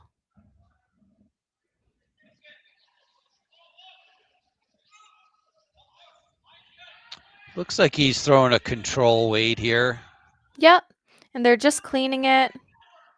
Sweeping it now. It's moving, but it looks pretty good, if I'm honest with you. They seem to like it. No mistake there. And there's the deuce. So they're in a cursed position here, being up 4. And after 6 ends, after 6 ends of this opening round or first round of the Alberta Championships. Awesome, and we'll see you after the short break. Hey Mark, you ready for this game tonight? Yeah, I'm excited, man. Cupsy, what are you doing over there? Don't worry, boys. Was just on AztecSafety.com, took a fire extinguisher safety course. Paul, I'm putting out the fires from now on. Woo!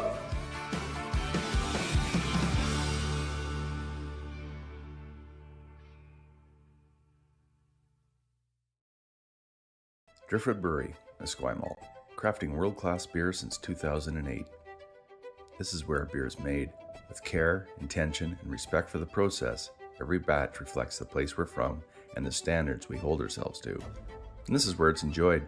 Our tasting room, offering a rotating lineup of West Coast favorites and seasonal releases, right here in Esquimalt.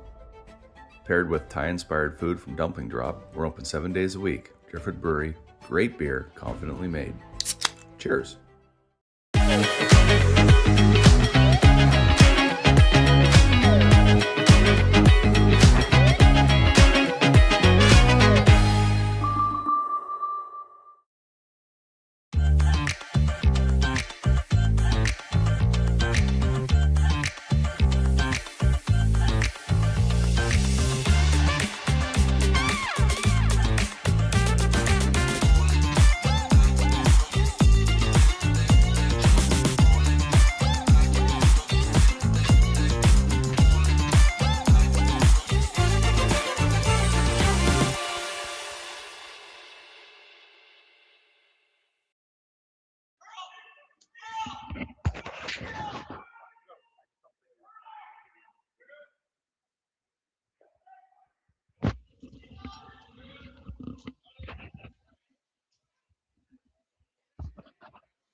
All right, looks like we got a bit of a freeze on the camera, so I'll have to reset things. And Okay. just hold tight, guys. We'll get the game going as soon as we can. There we go. Ba-bam. All right. Had a bit of a technical glitch there, but I think we are back on. Awesome, and I'm back too. All right. All right. So, Davies with a uphill battle here. It's going to be real tough. Yep. Now are we going to see the 2 corner guards, Dan? That's the question. I don't see how he's motioning in. All right. It's not and listen, like, it's not a terrible strategy to go in on your lead's second. Like, either way, you're going to be going in. You have 1 more guard to throw after this. So you can throw, if it's perfect and it's fully buried, we'll probably see Team Vavrek throw the guard anyway on the center line, and then Team Davies can throw their second guard, but just a little bit unconventional. Yeah. And it is good. I think pretty buried. I don't know if Daylan will chase it or not. He definitely can. You can see I think a quarter.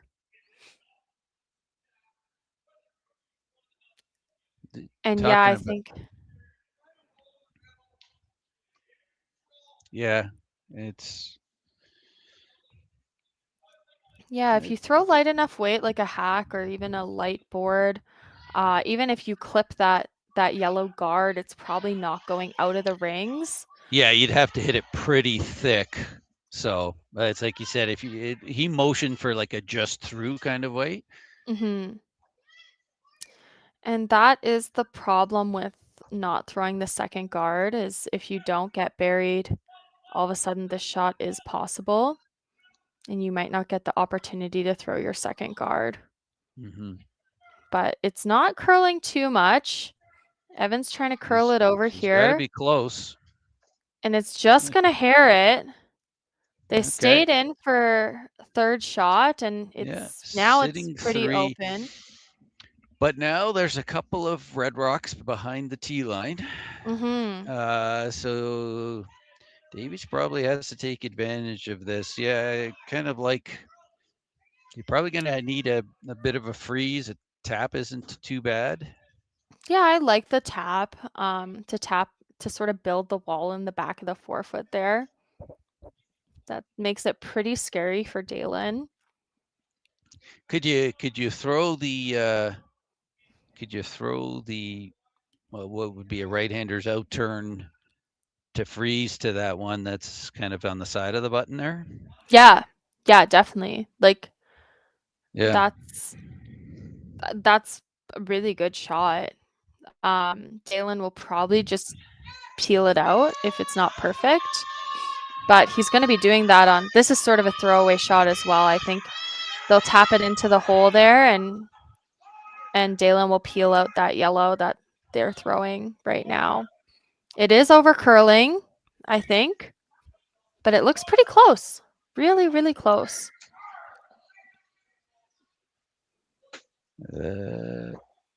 All right. Well, the pocket is definitely set up there. Yeah, I agree. Is there a double on those yellows? There is.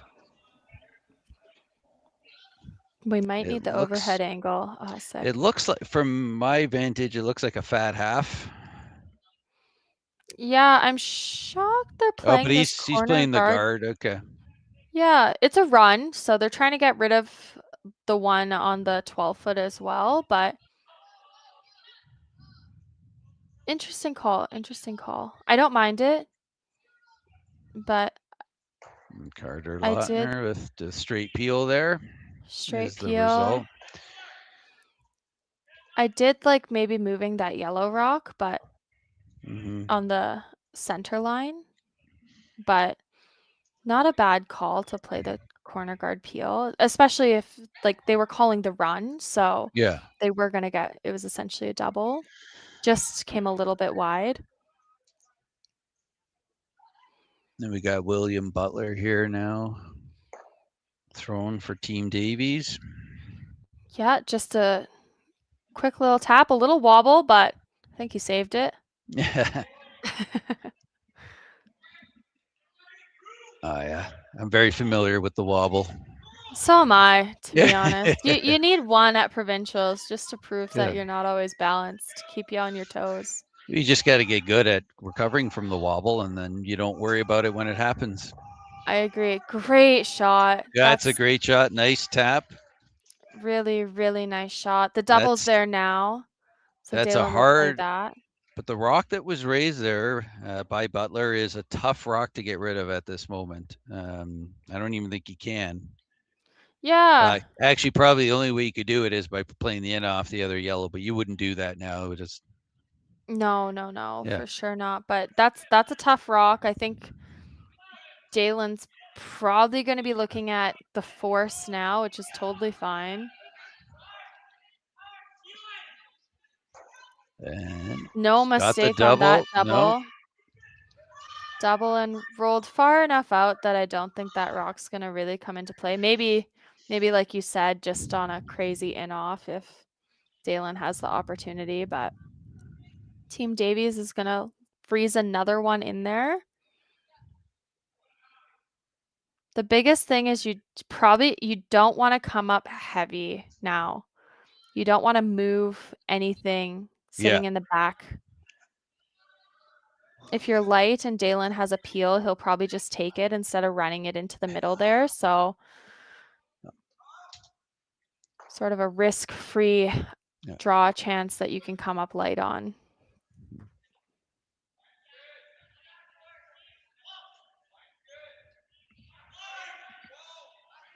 And it looks like Team Davies knew that because they are coming up a little bit light on this.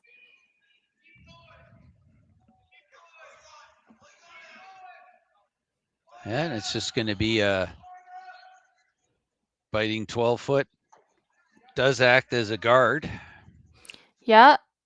Now, Dan, if you were Team Vavrek, are you peeling that yellow or are Yes. you lobbing one top 4? No, I'm getting rid of that yellow. Fine. Okay. What are you doing? If I were honest with you, I'd probably lob one top 4 and the force is looking like superb. All of a sudden, Team Davies has to make a play on your rock and it's a little bit more like they're chasing you, but you do have to be pretty precise with that draw. They just have been making them so much. I would maybe gear down from hitting. And just so I'm aware, is yellow shot? Yeah, it looks like they are. Yeah, I would. I don't know if we can get a zoom in on that, but it looks like yellow. Yeah, I would agree. So they decided to play into, I believe, the yellow to move some things around.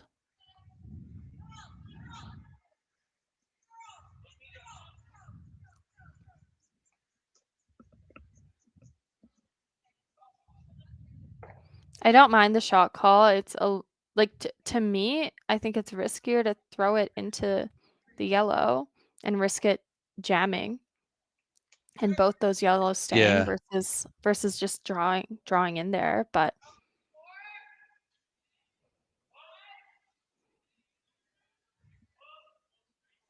I don't mind it. If he makes it, it's a great shot. And that's a great shot. Yeah, that is a good shot. Yeah. And I know we're supposed to choose a moment of the game, but that might be the moment of the game. I know it's like very minor in the grand scheme of things, but I think that actually just went from Davies getting a potential for a bigger end to now. I think the max they get is 2. Yeah, and which you're fine if you're Vavrek, your Team Vavrek, you're thinking, okay, giving up 2 is definitely okay here. You don't want to bring a 3 into play, and that shot, even though you might be looking at it, well, yellow's still shot. They're still they got some backing there, but that kind of, by removing that one red rock that was behind it, you kind of take 3 out of play here. Like Vavrek would have to have a pretty big miss for a 3 to come into play here. I agree. And just a little audible by Team Davies. They were meaning to come around that sort of like far corner stagger, but threw it a bit heavy and decided to sweep it for it to hit that red that was sitting on the side of the 4-foot there. It's a great shot because if I'm honest with you, I don't see any double. And the yellow might jam if it's not hit correctly with the one in the back. Right. Maybe not. Maybe not. Overhead angle might tell us more, but looks like the pick out isn't as easy as you might think. Dan, what do you think you would do here? Yeah, I'm trying to figure out the easiest way to remove a yellow rock. You could just remove the one that's on the side there. Yeah.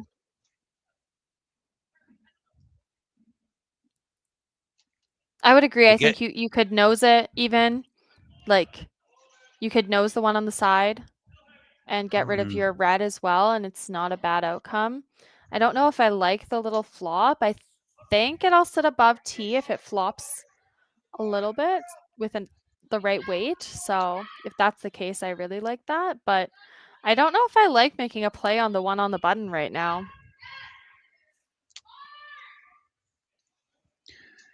So let's see here.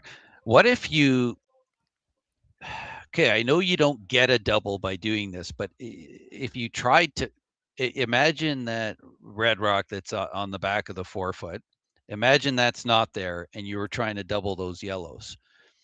Throw that same double, you're going to end up removing the yellow rock, and you remove the yellow rock, you remove the red rock that's on the back, and then you go into the yellow rock that's on the side. You leave the yellow rock that's on the pin right now, but it's got no backing anymore. Yeah. I like the shot. I don't mind it. I like the one they're calling though, like way less risky. If you make the shot you call, it's great.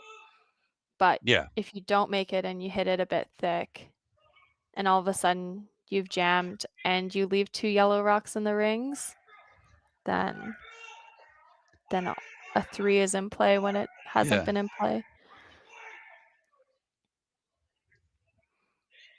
It's tough, and I hate to call it out, but the rocks that are actually the ones saving Team Davies are the rocks Team Vavrek threw. Yeah. Unfortunately. So they went the simple route. They did, and I don't And mind that. I don't even yeah. mind that it rolled to the back 12 there. I think it rolled to a spot that it's not going to hurt them. It's not. Yeah. I would agree, and Team Davies has now a decision to make. They can either sit sort of wide open on the 12-foot, or they can maybe make a play on the center line rocks. I think they're going to sit wide open on the 12-foot just to be second shot. Then if I were Team Vavrek, I'd maybe just hit the open one and roll. It depends where this goes. If it's back tee, then maybe not. If it's not shot, then definitely not. But if it's perfect tee line, I'd maybe just throw keel and roll.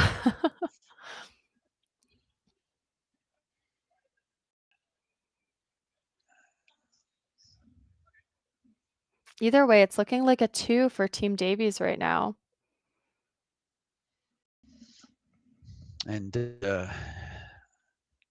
I heard a curse word coming from sheet C, and as I look over, Lushak is down 3 to molding and has a shot for 3 right now. So there was a miss there that prompted that. Ooh, juicy. Yeah. Oh no, not a single sweeper on this one. Yeah, and when the sweepers sort of stop there, it's not a good sign. I would agree. All right. And Lushak, just to follow up on that shot, they've got 2 for sure. Looks like not sure. They got at least 2. It looks like it was just 2, so they've pulled within 1 of molding. Yeah, Team Molding got a little bit lucky there. Just over curled. I just watched it to get 2 and not 3. It was just a nose hit for 3, so nothing too hard. All right, let's see if Daylan can do it. Looks like a clean the whole way. Maybe a little bit of a sweep, but pretty automatic. That's going to be 3. I sitting 3 and just got to try and take your 1 here. Yeah. A little bit of a heartbreaker. Looked like 2 most of the end, and just got caught on the wings there. On the arena ice, the wings speed up so much compared to the middle, and sometimes you just get caught when you haven't played it too often. And unfortunately, Zach hadn't thrown, I think, to the wings all game. Just got a bit caught with that.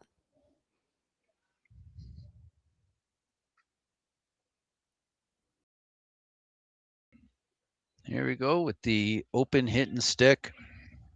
Yeah, and it looks like a clean, maybe a little bit of a sweep, but it looks pretty good. No mistake there. And there we go. Davies gets forced to one to pull within 3. Vavrek will take a 3-point lead as we head into end number 8 here in round 1 of the Alberta Men's Championship.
Driftwood Brewery, Esquimalt, crafting world-class beer since 2008. This is where beer is made. With care, intention, and respect for the process, every batch reflects the place we're from and the standards we hold ourselves to. And this is where it's enjoyed. Our tasting room, offering a rotating lineup of West Coast favorites and seasonal releases, right here in Esquimalt. Paired with Thai-inspired food from Dumpling Drop, we're open 7 days a week. Driftwood Brewery, great beer, confidently made. Cheers. Down 3. Yeah. And we're back. We should see, Dan, correct me if I'm wrong, we should see the stacked centerline guards. This one ended up being right sort of in the middle, which is always, I think, a fear as a lead is to lob your first stack guard just right in the middle of the guard zone because it's going to be a tough. We should, but we did. We do have one of Davies' rocks already in the corner there, and as I was scanning the scoreboards, I missed to see how that got there. I don't know if that slid into the rings and then was hit out. So I apologize that I don't have that information, but regardless, you're absolutely right. They are gonna have to play that. They're gonna need a lot of guards here, Davies. I don't think we're gonna see any calls for hits until maybe Davies gets up to throw. I agree, and that is, I know it doesn't seem like it, and I know I sort of said it last night too, but to lob your rock in the back pin as a lead when you know that we can't give up a steal is tough. It's probably the worst place to put it, even though it's so close to the button for Evan on that shot. Team Davies is going to have a chance to put up another guard, but if all else fails and they only have one guard up, they can now make the perfect freeze and sit shot rock, and it'll be hard for Daylan to remove. Mm-hmm. This one's just going to sink into the rings. Don't think it'll matter anymore. We'll see if Daylan goes for a double peel or just the single. Looks like just the single. Oh, no, talked into the single above. Still a good call. And I'm just noticing from my vantage point that we have an umpire parked on a different sheet, standing at the hog line. I'm not sure exactly which one he's watching, but we do have, we've gone away from the sensors on the handles and gone old school, where the umpires are just watching. And sometimes they see something on their own. Sometimes somebody asks them to come have a look. Yeah, I think at this provincial stand, they've been asked to watch the hog lines more closely right from the get-go. Yeah. So I think they're taking some initiatives to do it without necessarily being asked. What do you think of that? Have you ever had a rock pulled by an umpire? Not for a hogline violation. I have not. I'm usually one of those. I probably need to be holding onto the rock a little longer than I am. I'm usually nowhere near it. That's kind of the joke. Like, yeah. That's fair. That's fair. yeah. I've personally never seen a rock pulled by an ump before. Yeah. By the lights, for sure, I've seen them pulled, but by an ump, never. So it'll be fun if it happens. It's bold to call. Your full rock has to be over the hog line for a hog line violation, actually.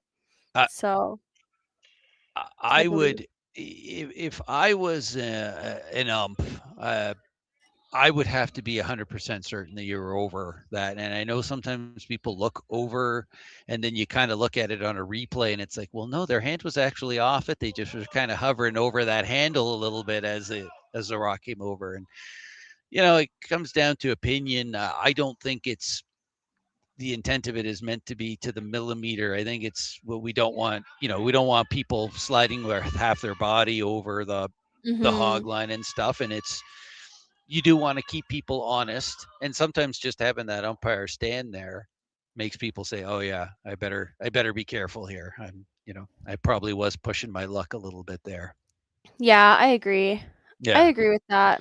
I use the hog line as an estimate as well, Dan, so yeah. No, I don't mind the umpires being there just to make sure. But I agree, you'd have to be 100% sure, and it's quite tricky to tell. Yeah.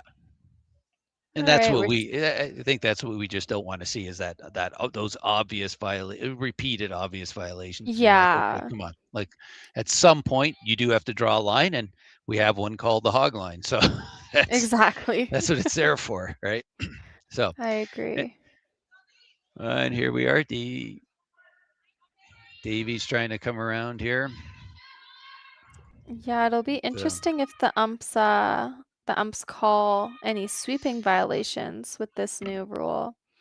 I know right immediately Ashton texted me to tell me that it is like in effect right now, and world officials can call it at any world event. So usually what happens is it trickles down to Curling Canada like pretty immediate as well. Yeah. I'm going to guess that's going to be in place at all nationals. I don't know whether they're going to do something here at this provincial. Yeah. We were seeing it yesterday. Yeah. So it'll you and I had a bit of a talk about that. Yeah. Yeah. It'll be interesting if it continues or not. I'll say probably not, to be honest. Most of the Alberta players are pretty up to date on the rules. Well, and the other thing is you have to the umpires have to sort of be taught how to call it, Yeah. And some of them are sitting here, okay, like, hey, you've just, like you're now asking me to make a judgment call on I agree. this, and it's kind of a little unfair on them too. So, yeah. I agree with you. All right, are we seeing another guard come into play on this one, Dan, or are we going to see a freeze now? We're down. I think it was a guard call, but do you like the freeze or no? Wait, one more rock. I kind of like the freeze. I mean, then he's going to attempt a double. You're trying to steal. Yeah. Yeah. I don't mind the guard. Like, I think that's totally okay, and just know that like Daylan's not gonna miss the peel. He's gonna make it, and you wasted a stone. But does Daylan have to peel, or can he just draw around and go top button? He could draw around, go top button too. He just better make it. Whereas the freeze is, we'll see. It's really tough to, I think, get shot rock and not tap a little bit, and then Daylan can just throw a pick out for slash like a Definitely not guard here. no. It's sort of stuck in the middle, unfortunately. Yeah, and in betweener. Yeah, which leaves a pretty easy double if Daylan wants it. It's not gonna jam, but maybe he doesn't want it. Totally fine.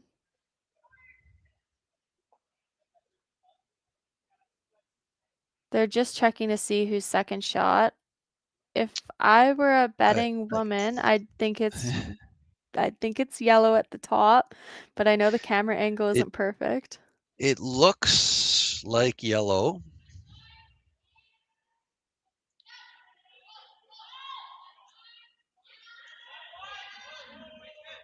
I just don't know if it matters that much, but maybe it does. Well, I think the only thing he is concerned about could be if that yellow did spin back onto the red. But yeah, you know, he still he's got a hammer, so it's not a big deal. I would agree. Yeah, and they can get shot just with the freeze, but with where that rock is, Daylan will still have a pick out to get rid of Team Davies stones, and they're gonna have to tap it just a shade, I think, 9 times out of 10 to get the best opportunity at a steal. But Daylan's opting to draw. Yeah, I and don't looking know at if I this, love. it looks like yellow is clearly second shot, and that zoom in there. So thank you. Yeah. I don't know if I love the draw. Do you like the draw? I don't mind it. You know, you make it, and as long as you don't allow a clean straight raise on the red, which I mean, even right now, on the yellow, which even right now is pretty difficult. What is Davies going to do? Well, they have both taps. And I know they're But it hard would always shots. it's always going to be for one. You're always possibly facing one on your last one. I agree. You really want to score here, though. And even if you score one, that's okay. They are sweeping it. It looks close to maybe a shade light, but I think it's close. Ooh, maybe overswept just a shade. All right. Team Davies is going to have a choice. That double is there. It's gonna be a force if they double. Like, let's be honest, Daylan's gonna have an open hit to score. Or they can play a little tap up. I don't mind where Daylan's rock ended up. He'll have something on his last, even if it's like a very thin slash. But that's sort of the risk with the draw is that tap is now there, and they can even hit it a shade higher than what they need to, and it's always going to go back to the button. There's definitely some options with this shot to be in a steal position. Whereas if he just doubled or even played the single peel on that yellow, the steal was looking very unlikely. Mm-hmm. They're talking about it a fair bit here. Do a little. I don't know if they called their timeout yet this game. I don't think they have, right? So no, but looks like they figured something out here. Yeah. Over on sheet D, DeSkiffert is up for playing the ninth end, and they're sitting for at the moment. So Miller's in pretty tough here. Oh, wow. Okay. And then team, I think Team Molding also scored 1 in the 7th. So... No, that's the, pardon me, that's the end. They gave up 2 to... Oh, I see. Sorry, my bad. Lushak almost had 3 there. So they are up 1 with hammer. 1. Playing the 8th end. I don't have quite a great view to see who's... looks like they're sitting 2. Here we have Zach Davies here. Attempting a shot. Really, this is to stay in the game.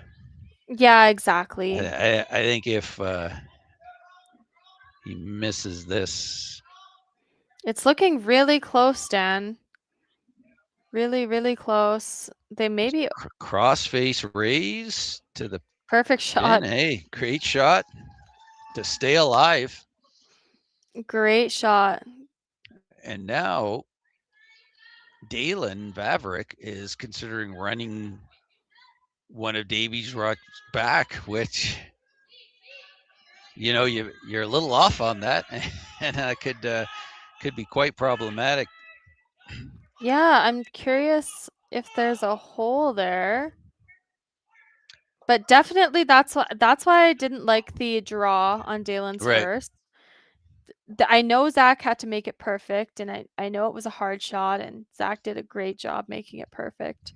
But if the rock's not there, Zach can't do that. So They're going to spend some time lining up these angles here. I mean, it's just really whether you're comfortable throwing it, because the only way you give up 2 is by running a yellow rock in. yeah, and the only other shot I see is through the port. He could play peel at it as well and get 2, hit what he can see, but way harder Yeah. shot, like exceptionally harder. Just less risky. Yeah. I like this shot call though. If he makes it, it's for 3 and probably the win. And probably moment of the game. Yeah. So, a lot on the line with this one. Oh yeah. Skrillex moment of the game. That's always a high honor.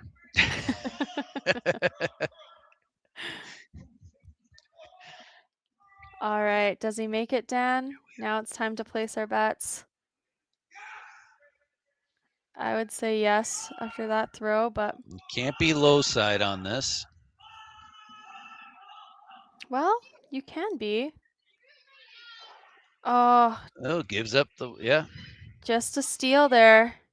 Steal a 1. So Davies hangs on, pulls within 2 with 2 ends to go here in this opening round of the Alberta Provincial Championships. Thanks, Dan. We'll be back after the break. Yeah.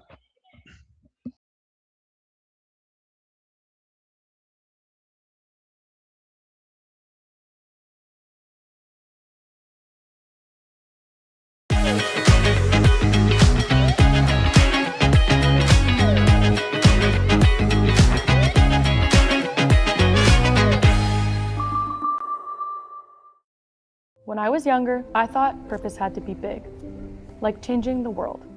But then there's the little things, like fueling someone's car before an early shift, or helping someone find the perfect bottle to toast a special occasion, making sure the shelves are full so a family can cook dinner, so those kids can have their favorite treats, like giving back, like making everyone's day just a bit better.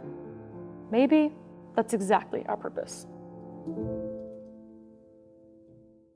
Developed over a decade in collaboration with the finest ice makers this side of the Atlantic, the Pebblehead PB5 is nothing short of a triumph of sophistication and craftsmanship. Weighing less than half its lumbering copper predecessors, yet boasting tenfold their durability, the PB5 delivers perfect, consistent ice, time after time. The PB5 by pebbleheads.com, the apex of ice-making ingenuity for the roaring game of curling. RME playing on that? And Nope, we're back. Hello. And we're back. We're back. Gossiping about the next draw, but we're back. Trying to figure stuff out what's next, but we are focused on what's happening here today. Of course, Davies throws up the centerline guard after the steal there, and he's probably just gonna try and steal his way to a victory here. I agree with you. Yeah, there should be 2 guards going up now. Mm-hmm. And yeah, sort of the rock that haunted them, which I hate to say it for Vavrek, was that rock that Evan threw back pin, unfortunately. Did eventually come back. You got to be patient in those kind of ends, and yeah, Davies was and got the reward there. As we head into these final 2 ends, our game is the one that's kind of behind the rest here, but everybody is in the 8th end now. Over on sheet B, we have Slaczynski playing Hammond. Slaczynski is up 5-4 without Hammer playing the 9th end here. Molding and Lushak. Molding is up 2. Lushak has Hammer as they play the 9th end. And the DeSkiffert and Miller game. Yeah, DeSkiffert is up 4 without Hammer. A lot of rocks in play there. It looks like DeSkiffert sitting 3. It's not looking good for Miller at this moment on that sheet and 9 there. And we saw the 2 guards come up there from Davies, and Vavrek throws a second one in, and that one goes back 8 foot. Mm-hmm. So they're creating some opportunity here for Davies by playing it like that. They are, yeah. Evan just couldn't quite get set up for his 2 rocks at lead, and it sort of cracked the door open for Davies now to set up for a steal. They're going to need a good double peel, maybe even a couple double peels to get out of this one.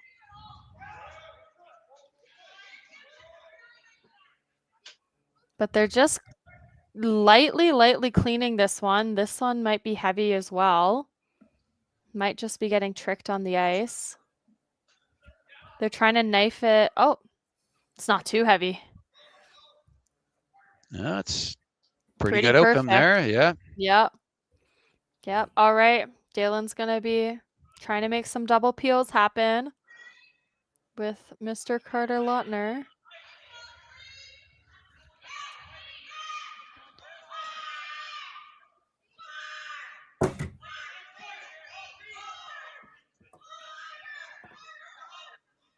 Doesn't look like they made contact on that one yet. Yeah, just the one. Just the one. And Team Davies is going to have the chance to put up another guard. If the setup stays the same, and I hate to say it, I hope that's not the case for Team Vavrek, but if the setup stays the same and no double peel is made, Team Davies could, with this setup, try to steal 2. So we shall see.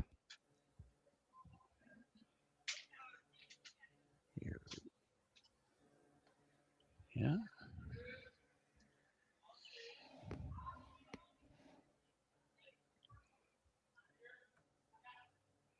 Nothing on this one yet. It looks like it's starting to sweep it now. Yep. Not too bad. It really needs to curl. A bit heavy, so they've just opted to play the audible and go around. And they got their looks like full 8 foot out of this, so or just not quite full 8. So. A little bit of a mistake though. Not second shot. Daylan has a bit of an out now. Not second shot, but he's still going to need to try to make a double happen. All right, and we do have a result. Sheet D, DeSkiffert has defeated Miller. Miller has conceded the game there. And of course, on that DeSkiffert team playing third is Abby DeSormo. I'd like to make that clear. Got the name right this time. Yeah. Just missed that double. A little bit of an oversweep on that one, giving Davies a chance to put up another guard.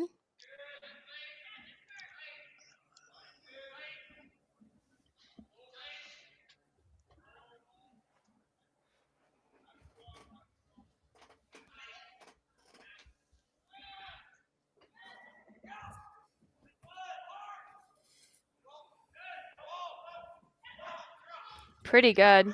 Can't get much better than that.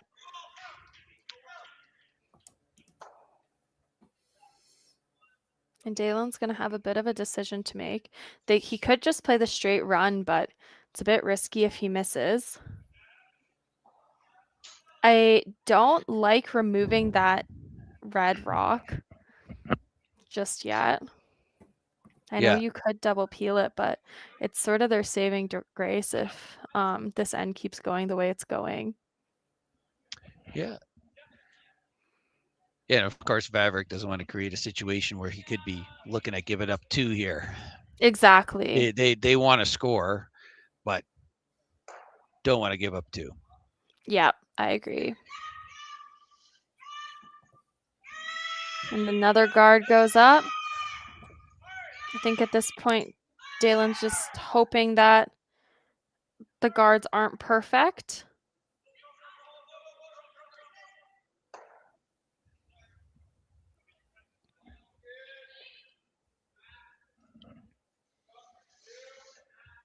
Ronan Peterson with the guard attempt here. Looks pretty good. Just a clean. Yeah. Nogler and Butler are just monitoring it. They seem pretty happy with it. Yeah. Keeping their energy in store. Just a light clean. All right. If you're Daylan Vavrek, are you playing the run back now or are you just peeling?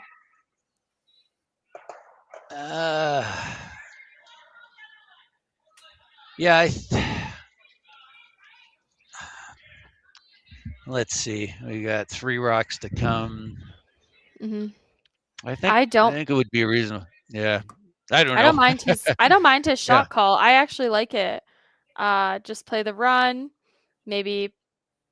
I think. Or are they slashing the red? They're slashing the red in. Yeah. Yeah, exactly.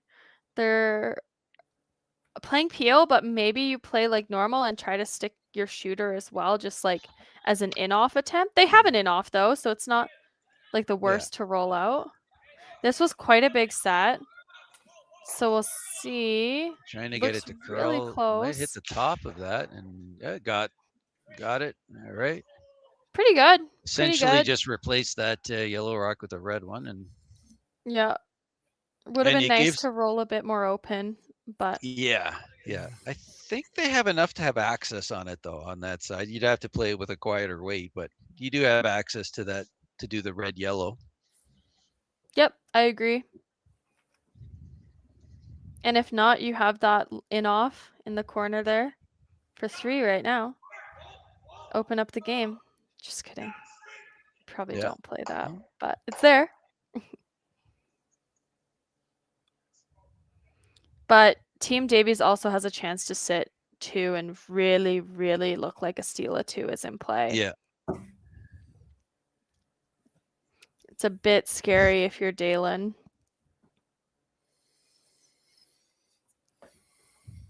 Yeah, you're 1 shot away from ending the game, and now you're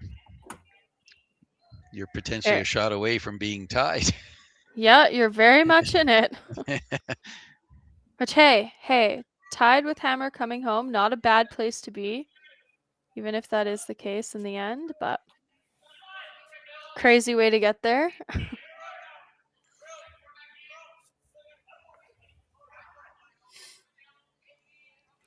Team Davies likes it. They're just curling it now, but looks pretty good. A little tap, and they're going to sit 2. Yeah.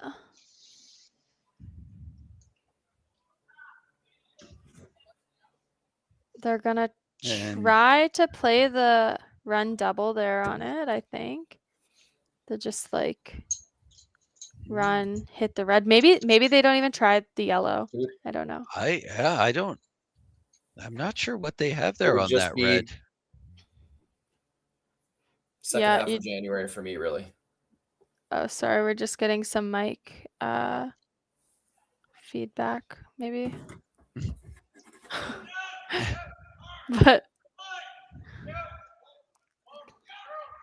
But yeah, I like the shot call. I don't mind it at all. He needs to clear the front somehow. Otherwise, I know it's crazy, but if they do nothing, a steal of 3 is very much in play. Yeah. Which is like less than ideal.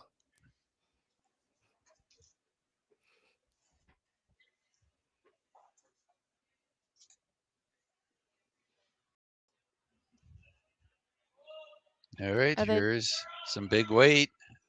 Yeah. I And I think we're going to think end up with a straight peel here.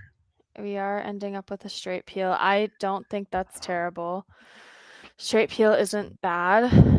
Team Davies will put up their guard and it has to be perfect. And if nothing else, Daylan's going to have a draw to the button for his one. Harder shot than he probably anticipated having to throw. But if I looked at that setup that Evan put up at the lead position, I would maybe be thinking I have a draw to the pin on my last at that point as well. I know it's crazy to think that, but when you're guarding or you're trying to defend against the steel, the most important rocks are actually your lead stones.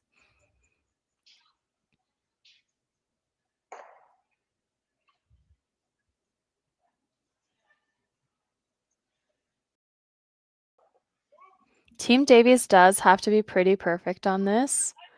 I think if Daylan can see the yellow at all, he'll probably just pick it and give them a steal of one, go up one with hammer in the last end. Right. But, and if he can see enough of that red, then he'll also play the run at it. Just try to limit some damage, but.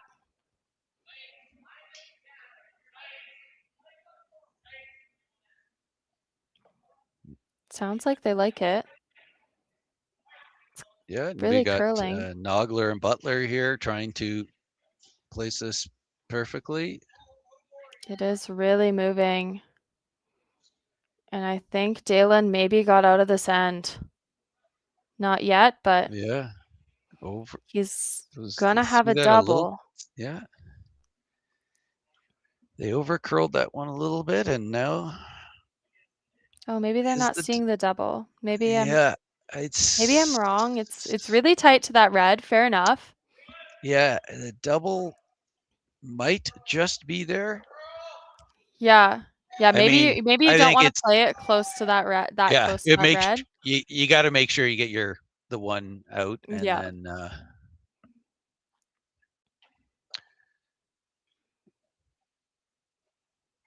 over.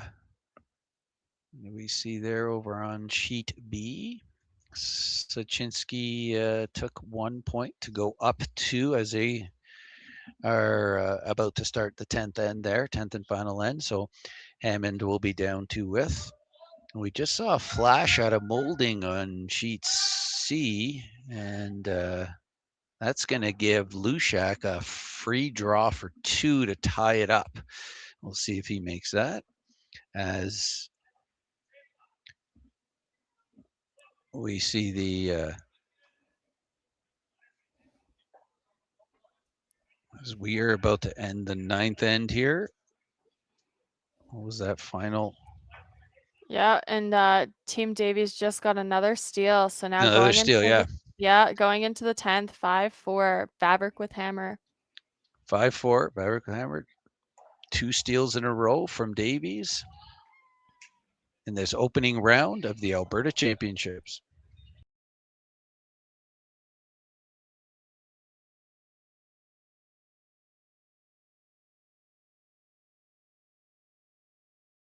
Aztec Safety is #1 for online safety training. Aztec Safety is the proud sponsor of the Aztec Safety Challenge, the #1 event on the World Curling Tour. And Aztec Safety has been a proud sponsor of Team Jacobs on our quest to represent Canada at the Olympic Games.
All right, and we're back in the 10th end here. Team Davies is making the comeback, maybe of their lives.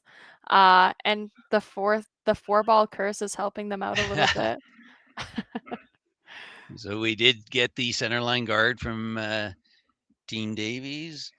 Yeah, centerline guard, but yeah, that is a way better first rock by Evan. Like, yes, a good exceptionally come around. better. And Adam is being asked to put up another guard.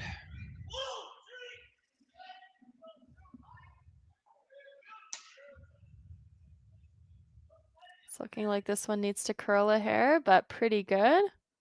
It's going to be a nice high one. They should have some good separation on that. Yeah. There you go.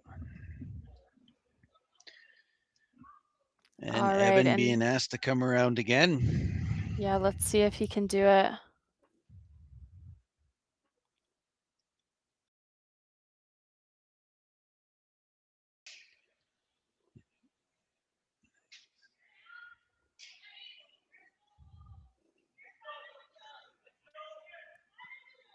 Evan just dyed his hair. It looks great. So, I'm loving it. Looks so good. Nice work, Evan. So funny story here. You know, sometimes there's a lot of policies with regarding cresting at these events and such. And for whatever reason, the Team Vavrek didn't receive their crest until the last minute. And Evan had a sewing machine here yesterday. He was sewing the team crest on. A lot of teams resort to two-sided tape when it kind of comes down to the last minute, but he had a full-on sewing machine up in the Okotoks lounge, and he sewed those crests on that they're wearing on their right chest, those Alberta logos, as he makes a great draw to the forefoot there. Yeah, excellent draw to the forefoot. Now Team Davies has some work to do, and I'm gonna have to hire Evan to sew on our patches. Last year we got our crests quite late as well, and we resorted to double-sided tape. I actually always resort to double-sided tape. I'm not a good sewer, so no need to attempt to sew. And like Evan doesn't live nearby. Like he traveled with that thing. Desperate times, Dan. All right, we're gonna see a double peel attempt by Carter Lautner. Single peel is all good here. They're set up pretty well. They can go one at a time right now. Yeah. And Davies on the previous shot, Davies did make a nice little bump there to sit second shot. Yeah, about as good as you could make it. Yeah, and another guard. It's going to be a pretty repetitive end. These last ends, the strategy's always the same. It's nice. It's nice for me. No thinking, just lobbing guards or peeling guards.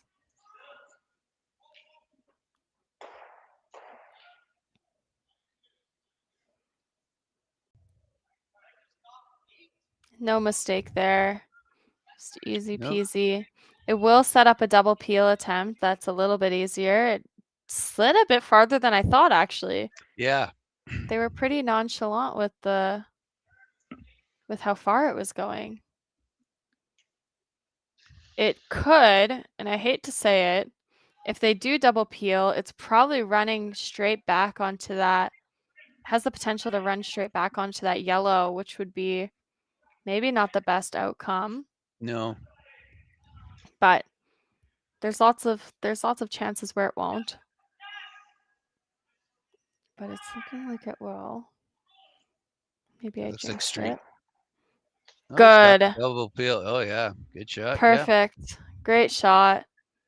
Another guard. I think we're gonna see a lot of guards here for a while. Yep. I agree with you. It did block off was staying around. It did block off that side, the outturn draw path for Daylan, if it comes down to that. It's looking like it won't come down to a draw, but just with where that peel rolled.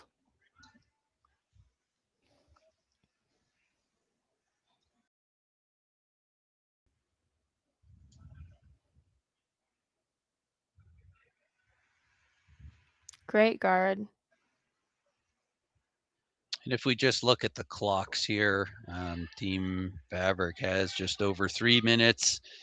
Team Davies has 2 minutes, 23 seconds. Can't see Vavrek should be okay on time. Davies definitely has enough time to play the end, but there could be sometimes because of the situation they're in, there could easily end up being some lengthy discussions. Of course, they haven't used their timeout yet. Yeah, exactly. Okay, guard gone. Now that outturn draws back and open. No big deal. And here's the timeout. All right, Dan, what do you like on this shot? Thirds first, I think? Sort of early to be calling a timeout. I think it's probably just the guard. I don't know. Do you ever freeze to the back one? I don't think, I mean, maybe. I think you have to bet that Daylan can make a draw to the 4-foot to win the game, but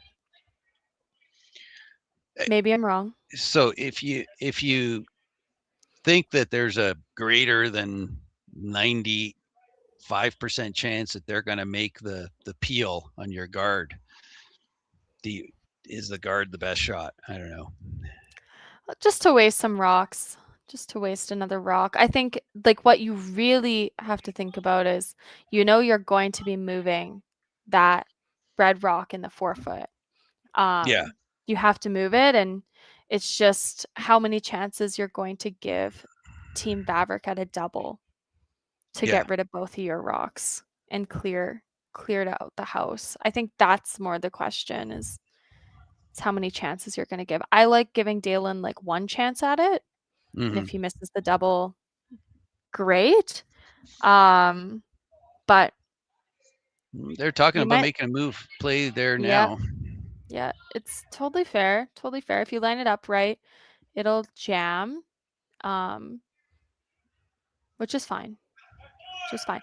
I also like this tap maybe will give Team Davies the opportunity to at least look at stealing 2 if they tap it perfectly, which I don't mind. I'd love to make a skip look at the loss when throwing. Yeah, I agree.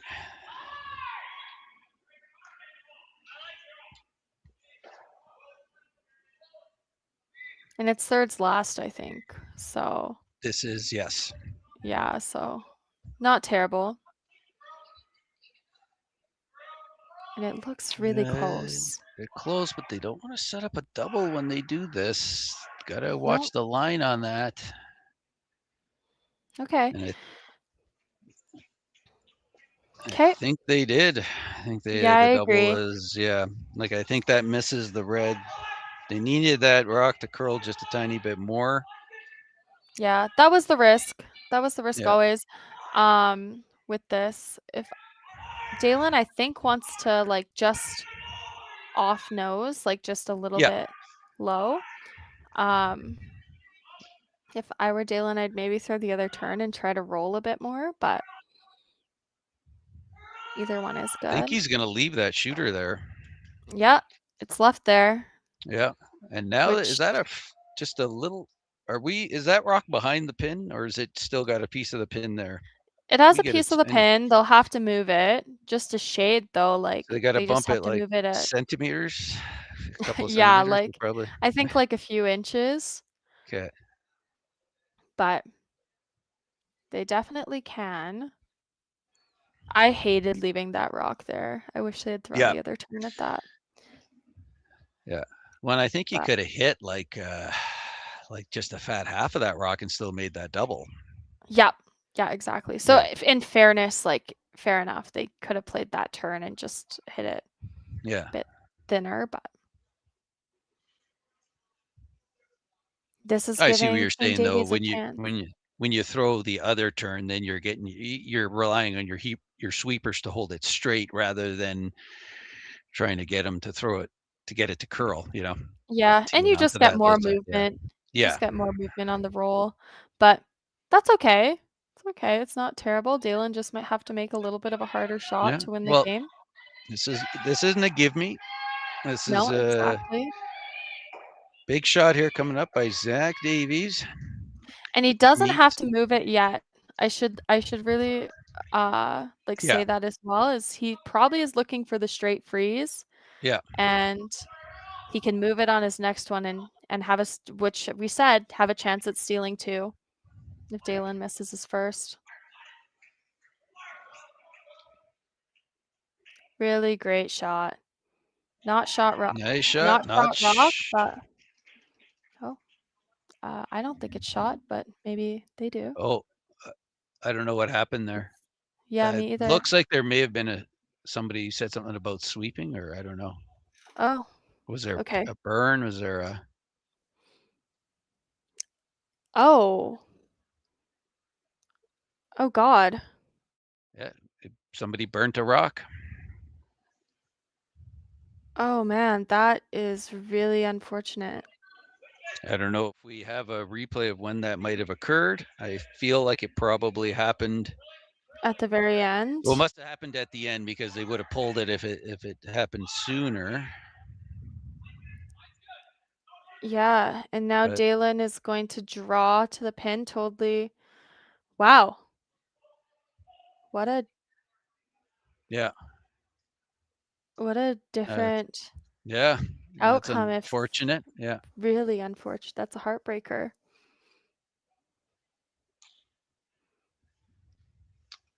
But when you're sweeping hard and you're trying to stay as close to the rock as you can to make it as effective as possible, sometimes you're going to have a slightest little yip and you touch the rock and.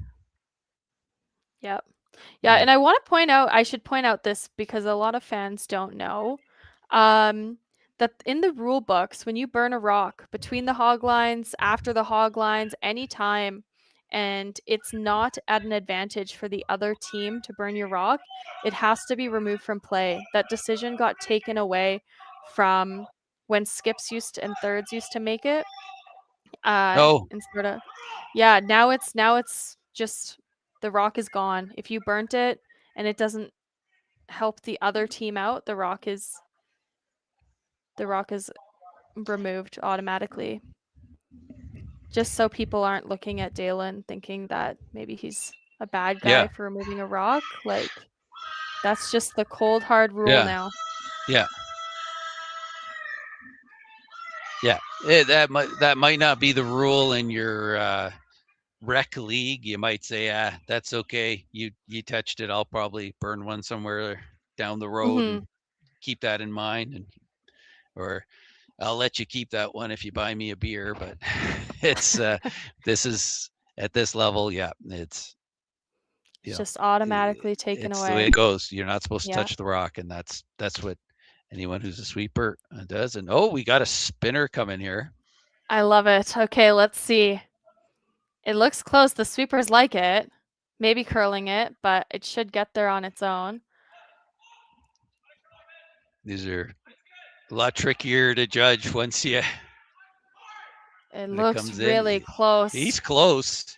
He is really close. I think it's going to bounce off too far, but. No. Really close. And it is, right? It was close. It was a good try. All right, so we have a final. Vavrek defeats Davies, does not have to throw his last rock. They'll advance. Vavrek will advance to round 2 on the A side, and Davies is dropping down to the B side. Of course, this is a triple knockout until we get to 4 teams that have a page. And just a quick review here of the scores.